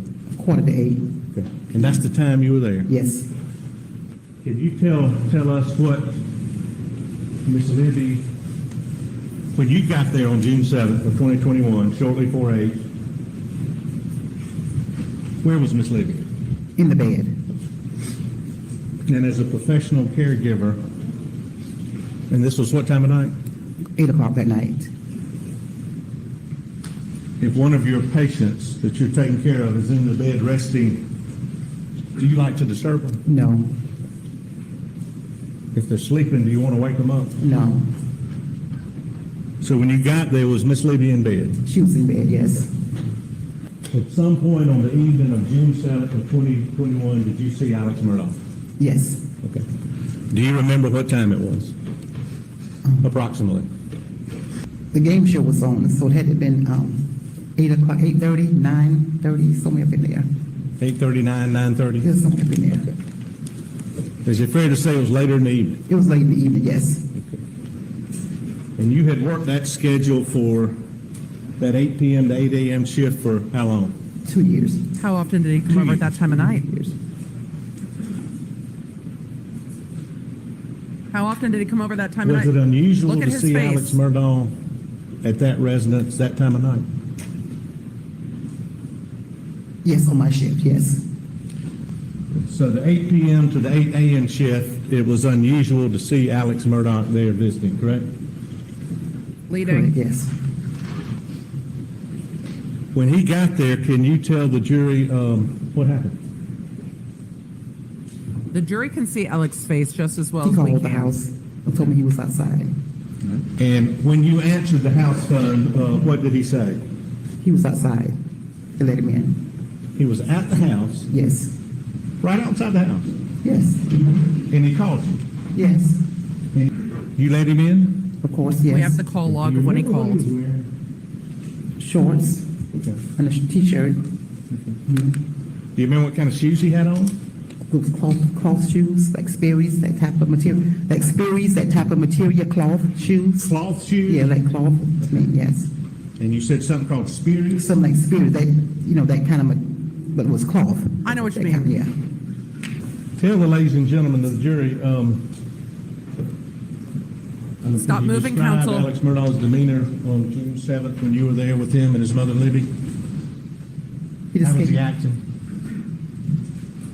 like, fidgety. This came in, Speak up, please. ma'am. fidgety, thinking. It's normal. What did you say, man? Like he was fidgety. Like He was fidgety. Yeah. Fidgety. Yes. So simple. How long did he stay in the room with y'all? When I say y'all, for the record, you and Miss Libby, I apologize. About 15 to 20 minutes. 20 minutes. Was he moving around the room? No, he was laying on the bed. Did he have his phone with him? Yes. Was he looking at his phone? Yes, he was on his phone, yes. I'm sorry, ma'am. What? Yes. Mhm. Your shift ended when? 8 o'clock the next morning. And sometime that afternoon, did you see Alex Murdaugh? Yes. Okay. Tell the jury about that, please. He came in the room, You'd speak up, please, ma'am. he came in the room and spoke spoke like he always do. And what did he tell you?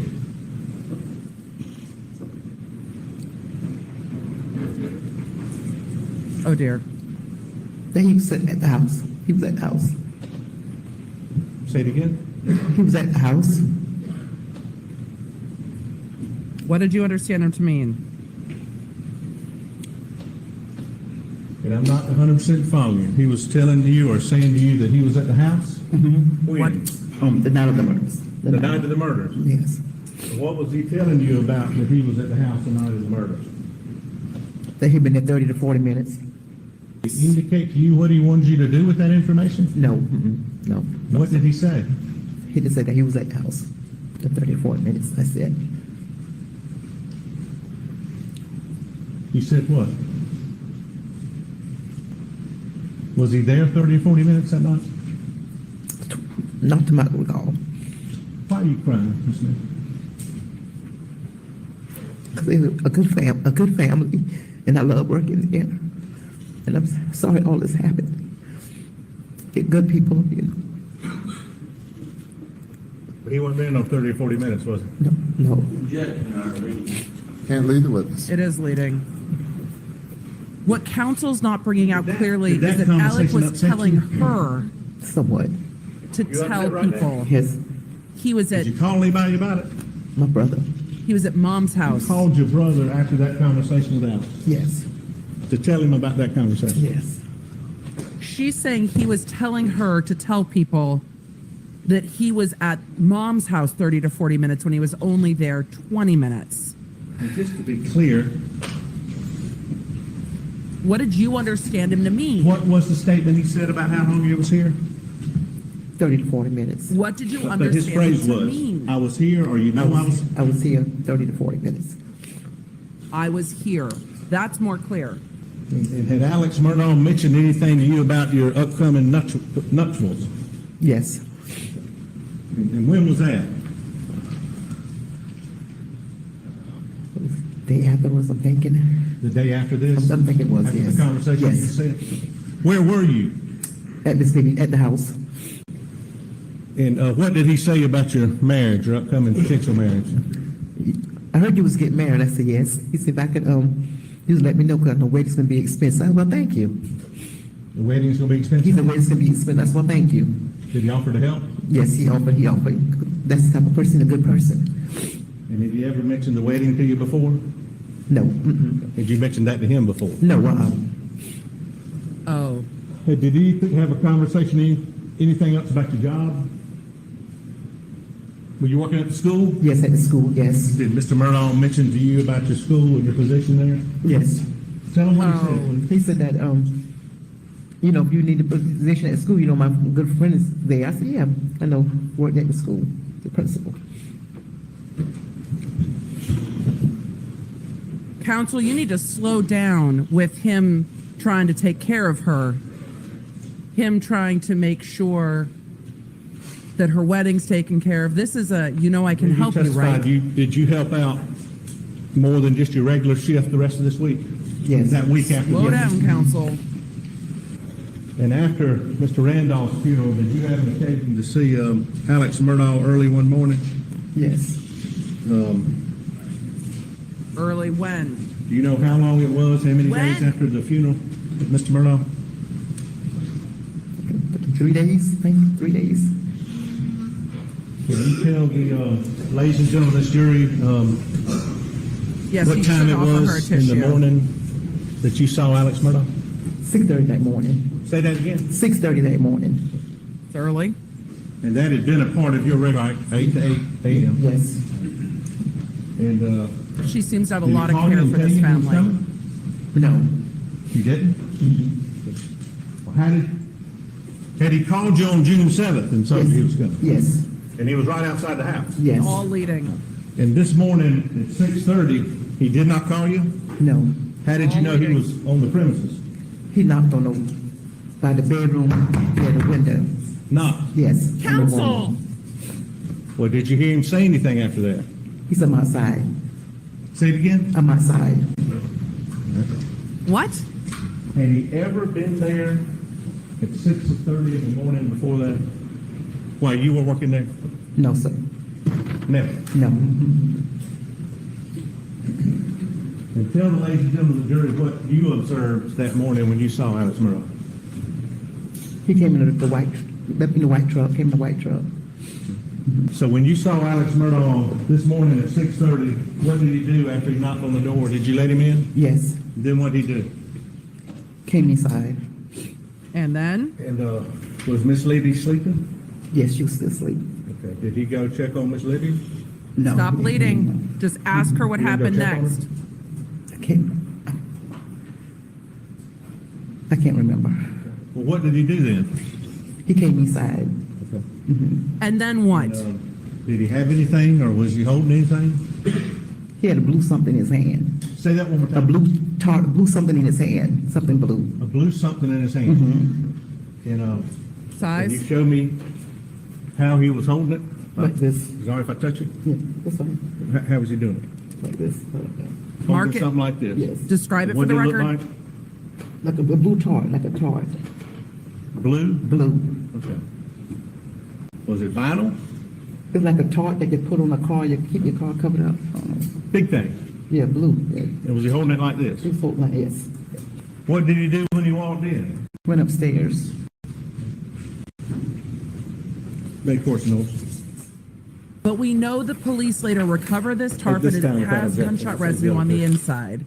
A tarp or a raincoat. Do you see the blue object in the center? Leading. Yes. Does that appear to look like the object you've described? Also leading. Yes. You saying yes? Yes. Is it blue? It's blue. Is it Still- vinyl? Yes. That appears to be the same thing you saw the defendant holding Objection leading. Just still this leading. early morning hours when he came in the house. Is that correct? It looks so, yes. Did you ever see that blue thing unfolded when you were that morning, or you saw him carrying it? It was unfolded Okay, where'd you see it? in the bedroom, that, And where in the bedroom? on the chair. Referring again to 412. You saw it on the chair? Yes. Did you you end up leaving at some point that day, right? Yes. When you came back the next day, was that there? No, it It wasn't. was gone. Yes, it was gone.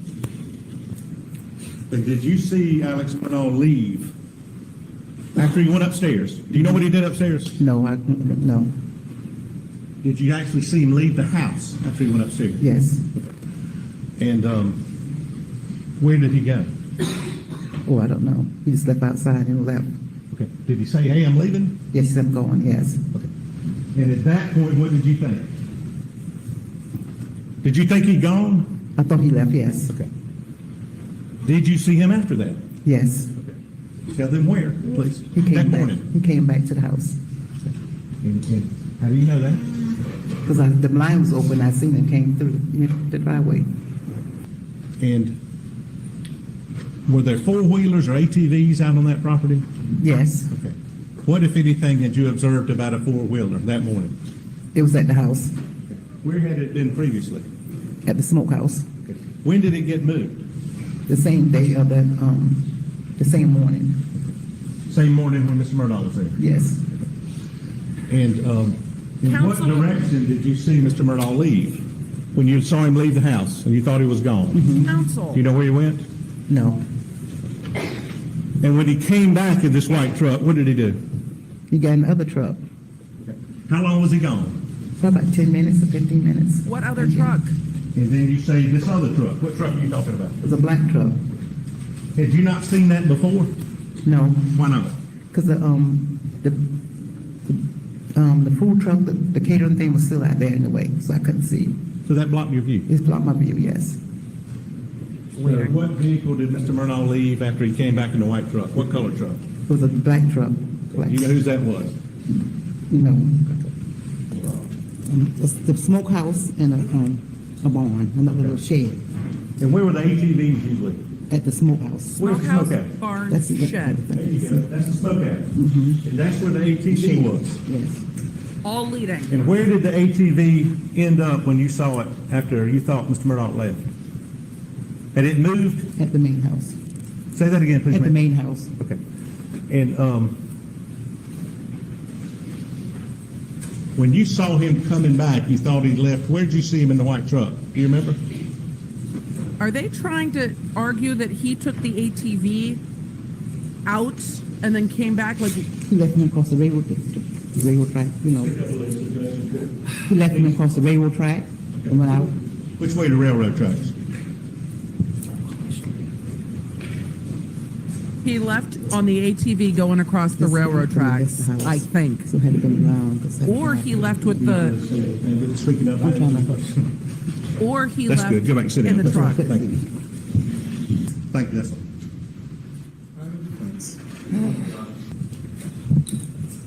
Did anyone ever show you a blue rain jacket?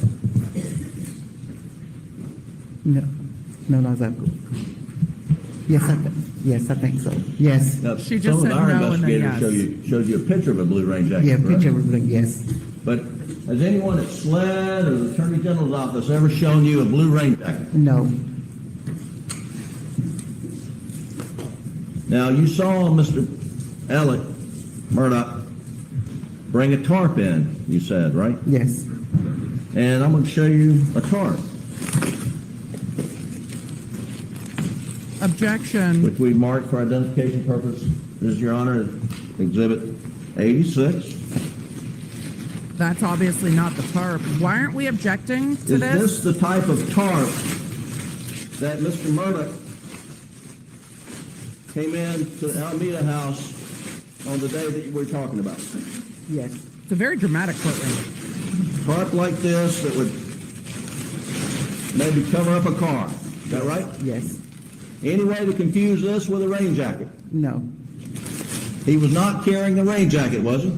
No, it was balled up. I don't know it. And you said it was balled up, She said, I don't know. and it was balled in such a manner it did not look like there was a shovel handle, a gun, or anything. It's just balled up. Is that right? Correct. Have I balled it up sort of correctly? Yes. They could object. They're not going to. objection, that going in. Okay. Alec left that day. Okay. This was laid out on Ms. Libby's retirement rocking chair, wasn't it? Yes. No, it wasn't that one. And you had, Counsel. when you left for end of your shift anyone that going to day, object? that's where it was, right? Mm-hmm. Yes. And you've never seen it since, correct? Correct. Now, they showed you a picture, which is in evidence. Do you even know where that picture was taken in the house? No. In the closet. Do we have that picture? She said no, then she said in the closet. Oh my God, Jim, put the tarp away. I imagine it's the rain jacket that got tested for GSR then. Can you see that, Ms. Smith? Yes. No. Do you know where that is in, or even if it is in Ms. Libby's house? It's a good question. I couldn't say because I don't be in the closets. I don't know. So you don't even recognize the closet, is that right? Correct. You mentioned there was a four-wheeler that had been moved at some point in time. Thanks, Jim. That four-wheeler had a flat tire, didn't it? Yes, it did. Okay, was it a front tire, back tire? I think it was a back tire. And it was moved out close to the house? Yes. As far as you know, so the tire could be repaired? Yes, it was moved from the smokehouse to the wreck house. Yes. With a flat tire? Yes, with a flat tire. A lot of flat tires. I've never Now, seen you a asked trial with so many questions, flat tires. You had a conversation with Alec, and he's talking to you about how long he was over at the house on the night of June the 7th, right? Yes. And he said he was there 30 to 40 minutes. Yes. And you said, no, I don't think it was that long. Yes. And then the next day, I And then think he you talked to you said, about or your the day job after. and your the wedding. following day, or, I guess that would have been Monday, you had another conversation with him where he just brought up fact that you were going to get married. I think you said that was a different day, right? Yes. And Wait, was that a different day or the he same was just day? being nice, wasn't he? Yes. I think you used the word good person. Good person. Yes. Who were you referring to when you testified in response to the question by Mr. Meadows that someone's a good person? Mr. Alex Murdaugh. Now, he Mr. Alex Murdaugh's demeanor is quite different. came from over on the jury night of June the 7th, and you said it was somewhere between 8:30 and 9:30 in the evening, Yes. and that's just your best estimate of when he got there, is that right? Yes. And I think you testified that he was there, in your estimation, 15 to 20 minutes? Yes. Now, when you said 15 to 20 minutes, are you talking about 15 to 20 minutes in the room with Ms. Libby, or on the property the whole time? I'm probably the whole time. Thank you. Okay, well, now you said it took you about 5 minutes to let him in, is that right? Yes. Good questioning by So, the defense. So are is you that including the included? 5 minutes it took you to let him in your 15 to 20, or could he have been on the property 25 minutes? 20 minutes. Only thing is No. the whole time. So. She's pretty consistent about that. And So now he's going for best you would brother? agree that it was not out of the ordinary for Alec to come at night, correct? Yes. You agree with that, right? No. So you don't agree that is, She said it was So- unusual. was it out of the ordinary for him to come at night? Yes, on my shift. Yes. I need to go back and see what shoes he had on in that video with the first police officer on scene, because I don't think they were boat shoes. That it Whether was it's about one 20 interview or minutes. 2 interviews, you never told anybody at SLED in June, in these interviews, 1 or 2, anything about Alec coming in with a blue tarp, is that right? Right. You didn't say anything about a blue tarp until sometime in September, is that right? Yes. And you initially mentioned something about Alec coming over with a tarp. The first time you mentioned it was to Officer Joseph Dingle of the Allendale Police Department We when haven't he was heard from working the Dingle wreck. yet. You remember that? Mm-hmm. Is that yes? Yes. Okay. And you had been in the automobile accident, and Officer Dingle was working the wreck and What? I guess filling out an incident report, and you were having a conversation with him. Yes. And in that conversation with Officer Dingle, We haven't heard from Dingle yet. That's a didn't name I you tell remember. him that didn't you tell Officer Dingle that on the night of the murders that Alec came over with a blue tarp that looked like it had a gun in it? No, I felt like he was holding something. So you didn't say. I didn't say specific was a gun. I said he was holding something. Why are we eliciting this testimony as defense? I'm confused. I don't see the strategy. So you didn't tell Officer Dingle that he came over and you couldn't tell, but stated it looked like a rifle. No, I said it was like he was holding something. I did not say it was a rifle. Okay. And if Officer Dingle wrote a report up saying that, he was just incorrect. Yes. Okay. That's why he elicited it. And To then impeach after you had this Dingle. conversation with Officer Dingle, I think it's to impeach Dingle. then you were contacted by SLED agents, right? Mm-hmm. And they asked you to go down to their offices, and that's where you were interviewed in September, right? Yes. And in that interview, you told them about a blue tarp that you put over your car, just like this, right? Is that correct? Yes. Okay. And you didn't tell them because it's not true that there was anything wrapped up in here to look like a rifle. Right. Okay. Jim, in put each of down those the tarp. interviews, did you reiterate For the the love SLED of that it God. was a blue tarp and not a rain jacket that you saw Alex Murdaugh walking into the house with? Yes. This is critical because what they tested for Is there any doubt in GSR. your mind it was a blue tarp like this and not a rain jacket? And it was balled up with a blue tarp. So you saw it laying on Miss Libby's retirement rocking chair, right? Yes. Yes.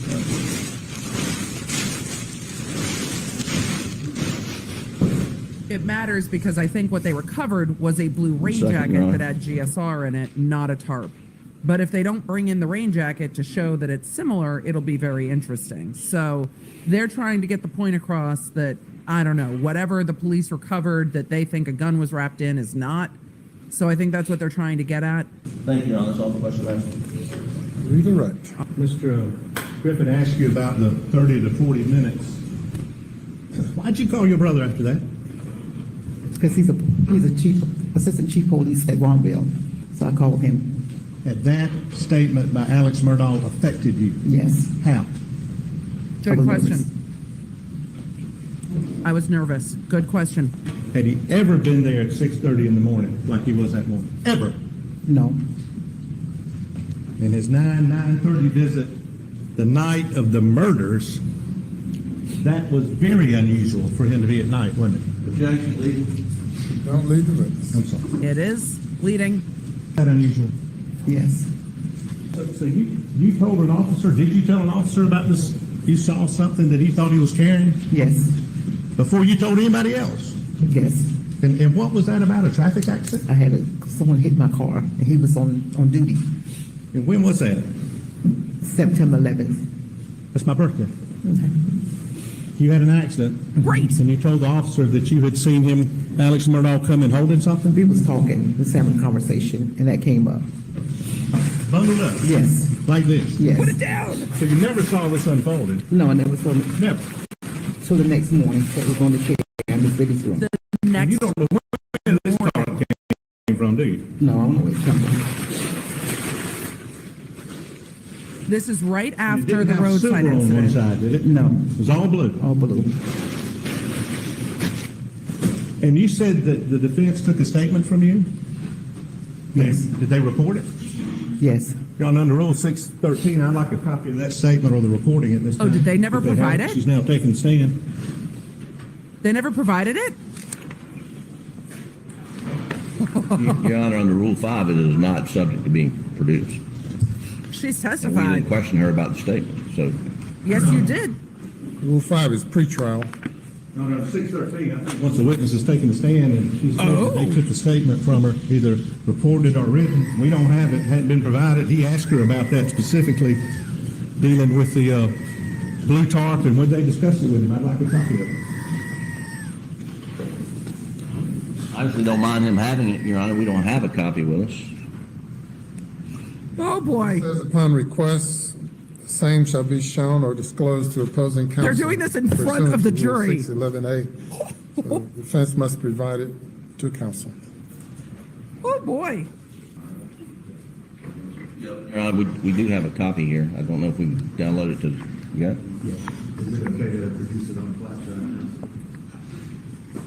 They're just going to put it on a thumb I drive. can't look at the flash drive, but I don't want to mess the court schedule up either. Now, ladies and gentlemen, we'll have you go to the jury room. Please not discuss the case. No. We'll be at ease momentarily. We're at ease. We're at ease momentarily. What is happening today? Woo! All right. Ask them. Your Honor, ask them. No, ask them. I want to raise one issue. All right. It doesn't relate to this witness, but the next group of witnesses the state intends to call relate to this blue rain jacket, and that it was seized as a result of a search at Ms. Libby Murdaugh's house, and it was found in the closet. Based on what this witness had previously shared with law enforcement, there's no evidence that we've been provided in discovery that connects the defendant with this blue rain jacket. And so we'd move to exclude any evidence of the blue rain jacket unless they can represent to the court that they have any witness who connects the blue rain jacket with this defendant, Alex Murdaugh. That's why the big tarp in court. All right. That's why the big tarp in court. Mistake? I don't think we're through yet. What'd you say? She has identified a vinyl blue in that closet, which she says was consistent with what she saw Alex Murdaugh coming into her house with. She said, yeah, that looks like it. There's some questions that were asked by the defense, which I'm going to ask her about now, when she is asked about a shirt and something else, but she, I believe, has testified, yeah, that is consistent with the color and the vinyl that I saw. She did testify to that. All right. Well, let's bring the jury. So we will have Shelley Smith back on the stand. Did we find out the juror question? Yes. You remember being interviewed by The juror question was, are we almost done yet? McDavid and Robert Purcell that worked with Mr. Harpootlian and Mr. Griffin Interview. This in is to the October. interview. On October 20th of 2022. Yes.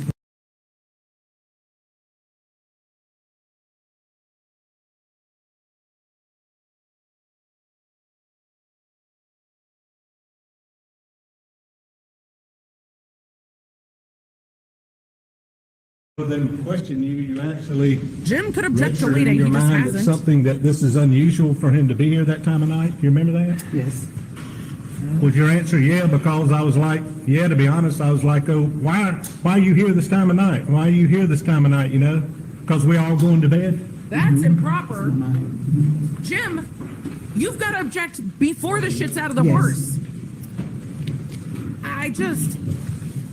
Okay. You know, I'm trying to speed this up. Maybe for some indulgence. Did Alex Murdaugh ask you to tell somebody how long he'd been there? That's a He good said question. someone asked you, I mean, 30 to 40 minutes, that's what he said. Thank He said you. somebody asked you. Yes. Just repeating her answer. Objection, Your Honor. That's bad testimony for us. Bad. Is that the answer you gave his investigators Yes. back in October of 2022? Yes. Mr. Griffin asked you They're just about mad this now. blue tarp.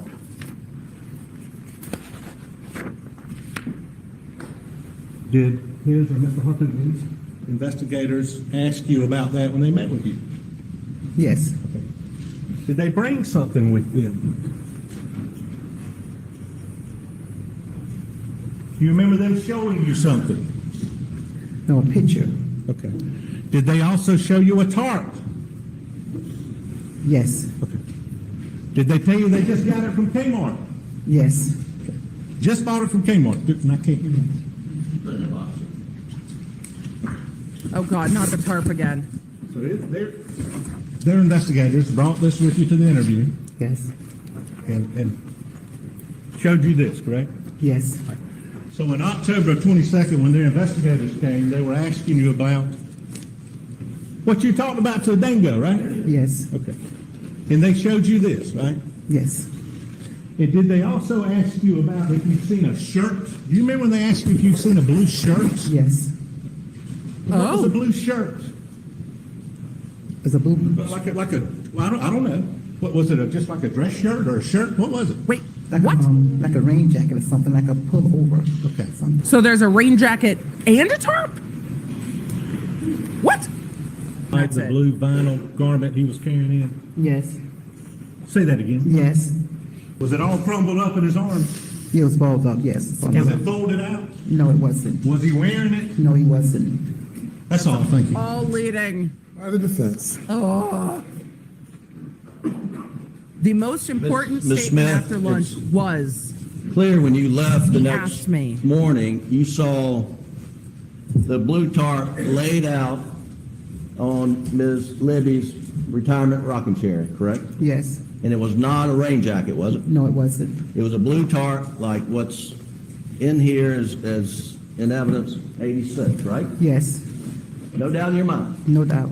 Now, our investigators, let me ask you, I'm marked for identification exhibit 87. Did they show you a picture of this rain jacket? Yes.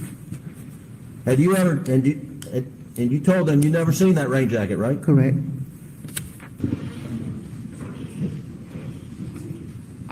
I think what the jury's going to take away is, he asked her, if somebody asked if I was here, say I was here 30 to 40 minutes. I think that's the most important testimony to come out of here. We'll see what happens with this rain jacket versus tarp nonsense. The jury might not even give a shit if it's a rain jacket or a tarp by the end of this. Thank you, Doug. That statement was clear. If You someone ever asked seen you if this I was here, rain here jacket 30 to 40 minutes. before? No. Took like an hour to get there. Did Alex Murdaugh have that rain jacket with him when he came in to the Ms. Libby's home on the morning, I believe, a few days after the funeral? No. It looks exactly like a blue tarp on the screen. If this photo, exhibit 41, She States saw Exhibit crumpled up 41. blue things. Can you There see is a- this blue thing winded up? Yes. If that is, in fact, the photo of the rain jacket that we just looked at, would your testimony be you've never seen that garment folded up in that closet before? No, only thing I seen was blue velvet. I didn't know it was a raincoat or not. It was balled up. I don't know if it's a raincoat or not. It's balled up. Well, had you ever been in this closet before? No, I haven't. So you don't know what that is folded up there, do you? Oh, he's trying to fix it. Correct. And so You can't fix it, Jim. if She's not going to back down. it's this rain jacket, if that's what's in that closet, you've never seen Alex Murdaugh with this garment before, have you? No, I haven't. All right. Karen, this is the point. I think the jurors are going to forget the 30 to 40 minute point after this whole blue tarp rain jacket mess. Yes, Now, and that is strategic just on the very part of the briefly, defense. I know you've been really good here. I know it's For been a those hard of you day. that have We said the appreciate you defense is being leading here. to, the defense is The, allowed to lead its cross. Thank you. That's all the questions I have, John. Thank you, ma'am. You may step down. You are free to go. And she is like, thank God I am off this witness stand right now. And I didn't hear it. Anything before the jury comes. Oh, there is something before the jury comes. That's correct. It'll be the witness after this. Okay. So Evidence of GSR today. GSR gunshot residue on that blue jacket. We would object to any such testimony under a 403 analysis. prejudice outweighs the probative, and I'm struggling to find out, to figure out what the probative is. So I'm in this, I mean, I think it's. I don't think you're factually actually driven. I think the struggling. state needs to give you some sense of what it proves. A jacket, I might point out, no one has put in the hands of the defendant. I don't think that's true. And the tarp that they found, they never tested for GSR, blood, DNA. Well, that's a failure on and their everyone part. says tarp. That's a jacket. I don't know how you connect it to the defendant. If the prejudice far outweighs any probative value in that it's not been connected to him, even circumstantially not connected to him. The only witness to it, Shelley, who I Smith. talked to a couple times, indicated that was not what he had in his hands. And she'd never seen it before, never seen it with him. So, Your Honor, we'd oppose it under a 403 analysis. Yes, Your Honor. I think if you listen to the testimony of Ms. Smith in totality, first of all, she identified a picture where she said, yeah, that looks like what it was. It She was did. balled up. And that picture, of course, was then identified by Ms. Moore as where they recovered the actual raincoat, which, of course, is a very, very large raincoat and very easily could be identified as a tarp. I think any issues that Mr. Harpootlian wants to make, he can certainly argue those to the jury, but the connection has been established between Ms. Smith and that particular raincoat, and looking at the picture and saying, that looks like what I saw. Additionally, with It's that a other tarp-like tarp, raincoat. she also testified that there was no silver on that tarp. And if you look at the picture of that other tarp, it is half blue and half silver. So it's a very. Which other tarp? The tarp There in was, the I think, closet. Miss, and I'll have to find the exhibits for me real quick, Your Honor. So, Your Honor, and I can put them up There for we elbow go. or hand them up, whichever you prefer. But we have State's Exhibit 224. Oh, they are And fighting to this keep was that a jacket tarp out. You can see with a It's lot a of good silver fight. on it.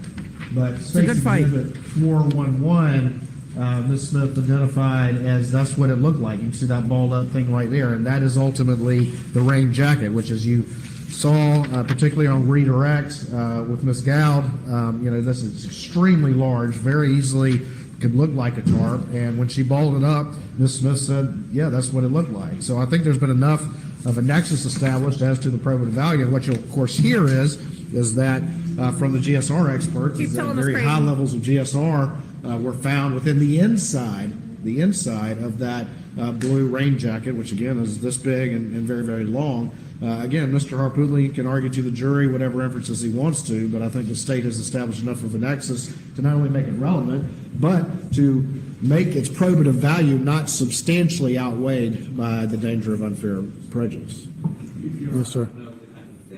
It's a fight they have to fight. Or it's misquoting what Ms. Smith said. She said, when she was shown that photo, she said, it's the same color or like the same color. She never, ever, ever said, that's what I saw him with as he came through the door. She said that's what it And by the way, looked she like. found the tarp. That couldn't be the tarp. This is because, lawyers splitting hairs, and it matters. The tarp was found downstairs across a chair, which is what she said he walked in with. So the tarp in the box obviously isn't it. And, I mean, she said the tarp that he came in with was the one that was on the chair when he came down, not the coat. All she ever said was that blue coat, balled up, appears to be the same color. No one has ever said that she saw him or That's anybody not exactly saw what she him said either. with that jacket. And I would also point out that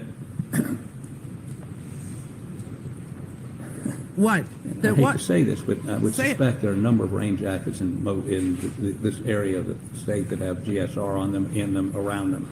So there's no one that says. That's he a fair had argument. Why do you hate to say it? All she ever said was, and by the way, it was all balled up. All she said was, it looks like the same color. The item is in evidence. The witness testified as to the location of Yeah, once the item's in, there's not much that can be done. the item of evidence and where she believed that it was placed by the defendant. It's in evidence. Obviously, the state contends that it has some inculpatory evidence on it. This is a circumstantial case, and circumstantially, proof may be offered on the issue of whether or not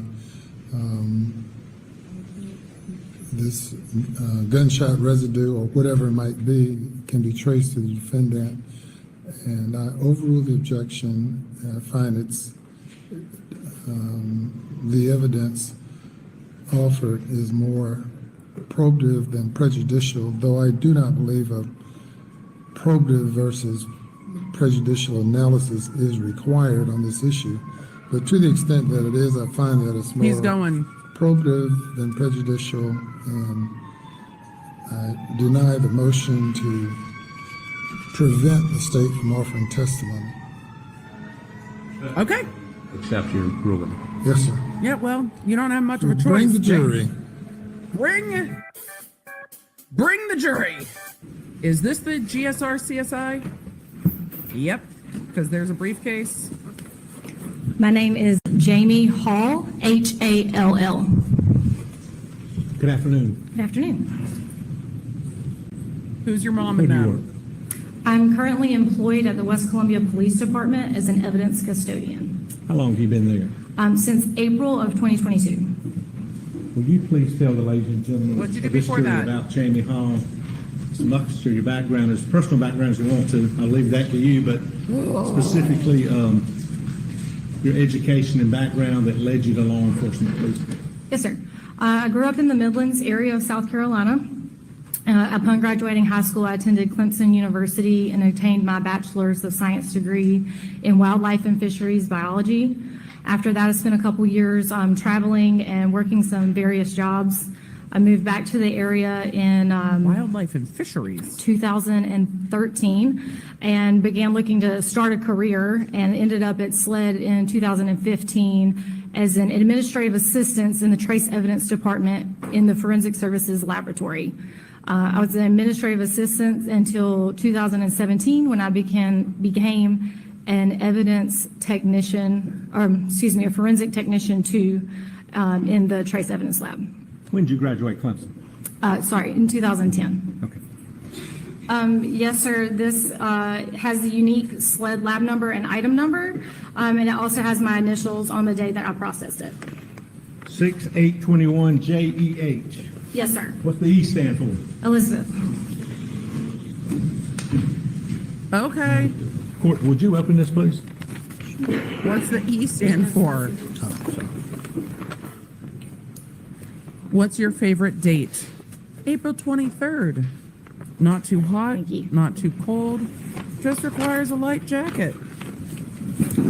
What's in the box? No longer see my initials, but I did process items that were in container D, and this is marked with container D for this case number. Yes, sir.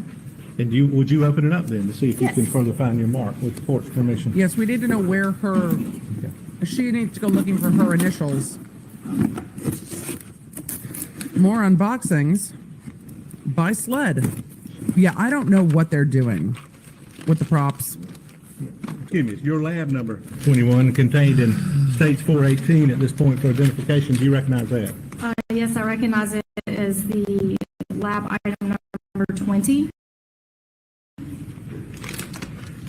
And what is lab item number 20? It was a brown paper bag containing one pair of green cargo shorts. Ah, the shorts he was And wearing also contained in 418, when police arrived. lab number 21. Can you tell me if you recognize that? Yes, sir. It's lab number or item number for this case 19, which was a brown paper bag containing one white T-shirt. Now, Bring the evidence. What is all that right there? I believe it's yard debris. Court permissions to dump this right here, or can I get a trash can? What? Can you let the defense see it before you decide to dump anything? You can't just dump things, counsel. Maybe have her take the shoes. Good God.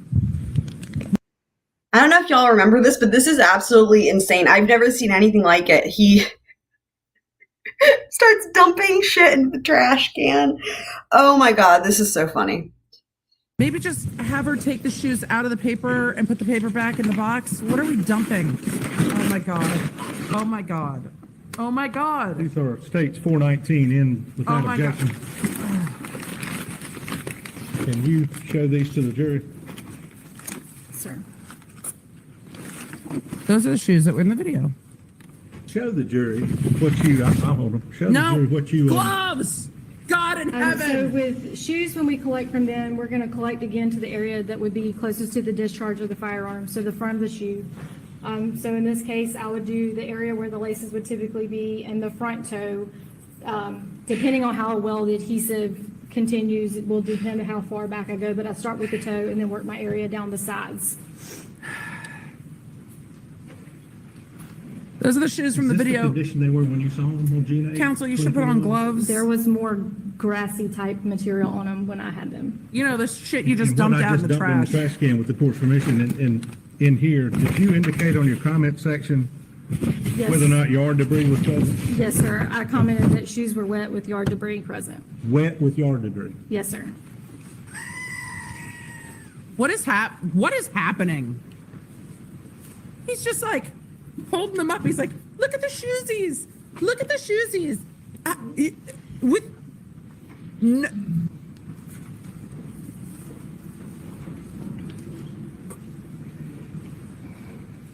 Did you have any other items that you examined that were presented to you for examination either by yourself or with Megan Fletcher? Yes, sir. What was that? It was sled item number 173. And it was, we described it as one blue rain jacket / poncho. Okay. I'm flabbergasted. The poor court reporter is like, what? No, it's Why is my 226. desk now your evidence storage? Is this the rain jacket? Gloves! Describing. Is this the jacket? Yeah, put on gloves. And tell the ladies and gentlemen, Counsel! how did you process? Where did you attempt to get particle lists? Basically, the entire garment, we marked it off in different sections, again, at where Megan advised me to collect from, and I repeatedly dabbed the particle lift across each section until it lost adhesive. These particle lists? Yes, sir. You dabbed each one of these? Yes, sir. Okay. And what are these little things on here? These tape or the? I'm not sure what those are. Now, you did the outside of this garment. Correct. Did you do anything else to it? We also sampled the inside of this garment as well. So you actually turned it inside out and took samples from the inside. That's correct. Okay. Megan Fletcher was with you. Yes, sir.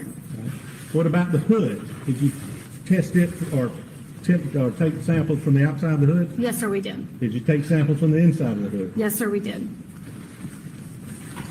Oh my God, stop touching. Stop. What? Not wearing gloves here now, but when you're examining all of these items. Did he do just you make wear a crack gloves? about not wearing Yes, gloves? sir. Does Megan Fletcher, did she wear gloves? Yes, sir. Why? To make sure we're not contaminating it, as well as to protect ourselves from anything that may be on the garment. And as far as the, to not contaminate it, you don't want to put anything of you on that garment. Correct. It's standard practice for us to wear a lab coat, gloves, and if it's going to be processed for DNA later, we also wear a mask. And is that in a controlled environment when you attempt to get these particles? Yes, sir. Either that, or they're going to retest it and say that counsel did it. Concerning the item that you were objecting to the testing, I think was that the blue, what exhibit number is that? Not the T-shirt, not the shorts, not the shoes. And regarding that same, Just the one with the bunch of 226 GSR on it, Your jacket, Honor, just that.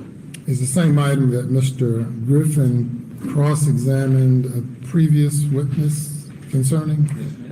Yes, sir. Yes. Concerning, Yes, sir. Examined her extensively about whether she'd ever, first of all, was that the rain jacket in his hands when he came in that morning? 2, had she ever seen him with that rain jacket? And 3, did she, I mean, when she looked into the closet, did she know whether it was a tarp or whether it was a rain jacket? Was it the same color? She said it was the same color. That's it. And I objected to it because I thought that prejudicial outweighed the probative.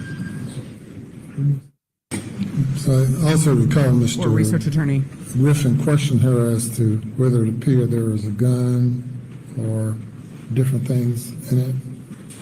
No, Your Honor. I questioned her as to the tarp. This witness, Ms. Shelley Smith, they never showed her the rain jacket. She's never identified a rain jacket. And when asking court here a photo of that rain jacket, she says, Your Honor, that is not what he had. And what's so prejudicial is they have introduced GSR, and they will introduce an expert tomorrow to say it's covered with GSR. And that is extremely prejudicial. They have no evidence connecting Mr. Murdaugh to that rain jacket. And the only witness they relied upon to get a search warrant, Your Honor, says that he came in with a tarp. I questioned her whether in the tarp, it looked like there was a gun in the tarp. She says no. She says he went upstairs, he came down, he laid the tarp open on his mother's retirement rocking chair. And she leaves that day and she sees the tarp laid out, and it's a tarp that looks like it goes over a car. And now they're coming in, showed her a photo of something in the closet that they seized and says, yeah, does that look like a tarp? And, I mean, does that look like what you saw? And she said, well, said blue. yes. And now they're putting in GSR on an item in a house he doesn't live in, on an item he's never had in his possession, to the best of anybody's knowledge, and that's the basis of our objection, Your Honor. You could have suppressed the So, search Your Honor, warrant. again, if you look at the testimony, excuse me, in its entirety, testified, of course, that Alex Murdaugh had showed up early in the morning, which was highly unusual. He was carrying what appeared to be a blue tarp balled up. And then she was shown the picture in the closet where it's balled up and said, that looks like the item. Now, when it was pulled out and shown by them, she said, that's not what necessarily I saw, but she did recognize the balled up item and the balled up item in the closet, which the investigator said that's how they recovered it. She did identify that picture, and then if you put the two chains of evidence together, that's what the investigator recovered that she identified. Now, certainly they can argue to the jury whether or not that's the right tarp or not, but she did say that that is consistent with what I saw, all balled up, which is the only way she saw it. Again, this is also evidence that, was admitted and has been extensively examined for the jury on. So certainly they can argue all these points to the jury, but there's enough of a chain that's been established by the testimony for it to be submitted to the jury. Your Honor, might I make a suggestion? Yes, sir. We're getting daily transcripts. Perhaps overnight you could, the prejudicial piece is He wants to the stall the witnesses judge you put up from ruling tomorrow, against I would them. suggest. Perhaps you could look at that daily transcript of her testimony alone. And I don't believe, I submit, she said what he said, maybe what he wished he said. I don't believe she said what he said. Your Honor. Are you saying I he think misstated Mr. Waters testimony? would argue in this. I don't believe Mr. Murders has a dog in this. Y'all just did. Well, good for the gander, but 520, I just thought maybe this is a simple solution. He's going to say this is what she said. We're going to say this is what she said. I think it's clear she never said that what was in the closet was what he carried in. But, and of course, you have a court reporter that could, I guess not type it tonight, but perhaps give you an audio of it. But it's a very simple question. It boils down to what she said about what she saw in the closet. Because clearly she said that when shown a picture, that's not what he walked in with. He walked in with a tarp, which he left over a chair. And, other than their supposition that he somehow brought that rain jacket in and wadded it up and threw it up Jim, in the this closet. is exact, Dick, this is what Jim No said. evidence that there was a gun, no evidence that anything was balled up in it. They'd want to make a giant leap of logic. It's not circumstantial evidence of anything. So I would It's ask not? the court to perhaps look at the daily transcript. Somebody's got one right there. And just look at her testimony, not all of it, just her, or even a piece of her testimony. What did she see in the closet in response to Mr. Murdagh's question? She identified the Mr. Murdaugh photos. believes she said something, and Mr. Waters believes This she is said all something argument different for what the we jury. think. The proof is in the pudding, as they say, or whatever. That's not really a legal aphorism there, but I would suggest strongly that maybe overnight look at it. And then He's let us hoping know to what stall the judge, and that's not going to Mr. happen. Matters, you had something? Mr. Waters, yeah. I think, and I guess on redirect through their investigator's transcript, I think they were asked, and I asked her if they had asked her about whether it could contain a firearm, and she said, well, I don't know. But that was brought out, I think, which would directly from their investigators who asked her about it. It was. So that, I think, made it relevant. They certainly thought it was relevant when they were interviewing her. So that's why we do think it's relevant. Not a good argument, we hope Your Honor will counsel. let us keep going tomorrow with the GSR to see if there's anything potentially in the rain jacket that has GSR evidence. All right. Okay, we'll adjourn for this day. The judge did not give them a ruling. They're going to argue this again tomorrow. The defense is objecting as much as they can object to this raincoat. I understand why. That witness was not tremendously clear, and I think the defense is right to argue it.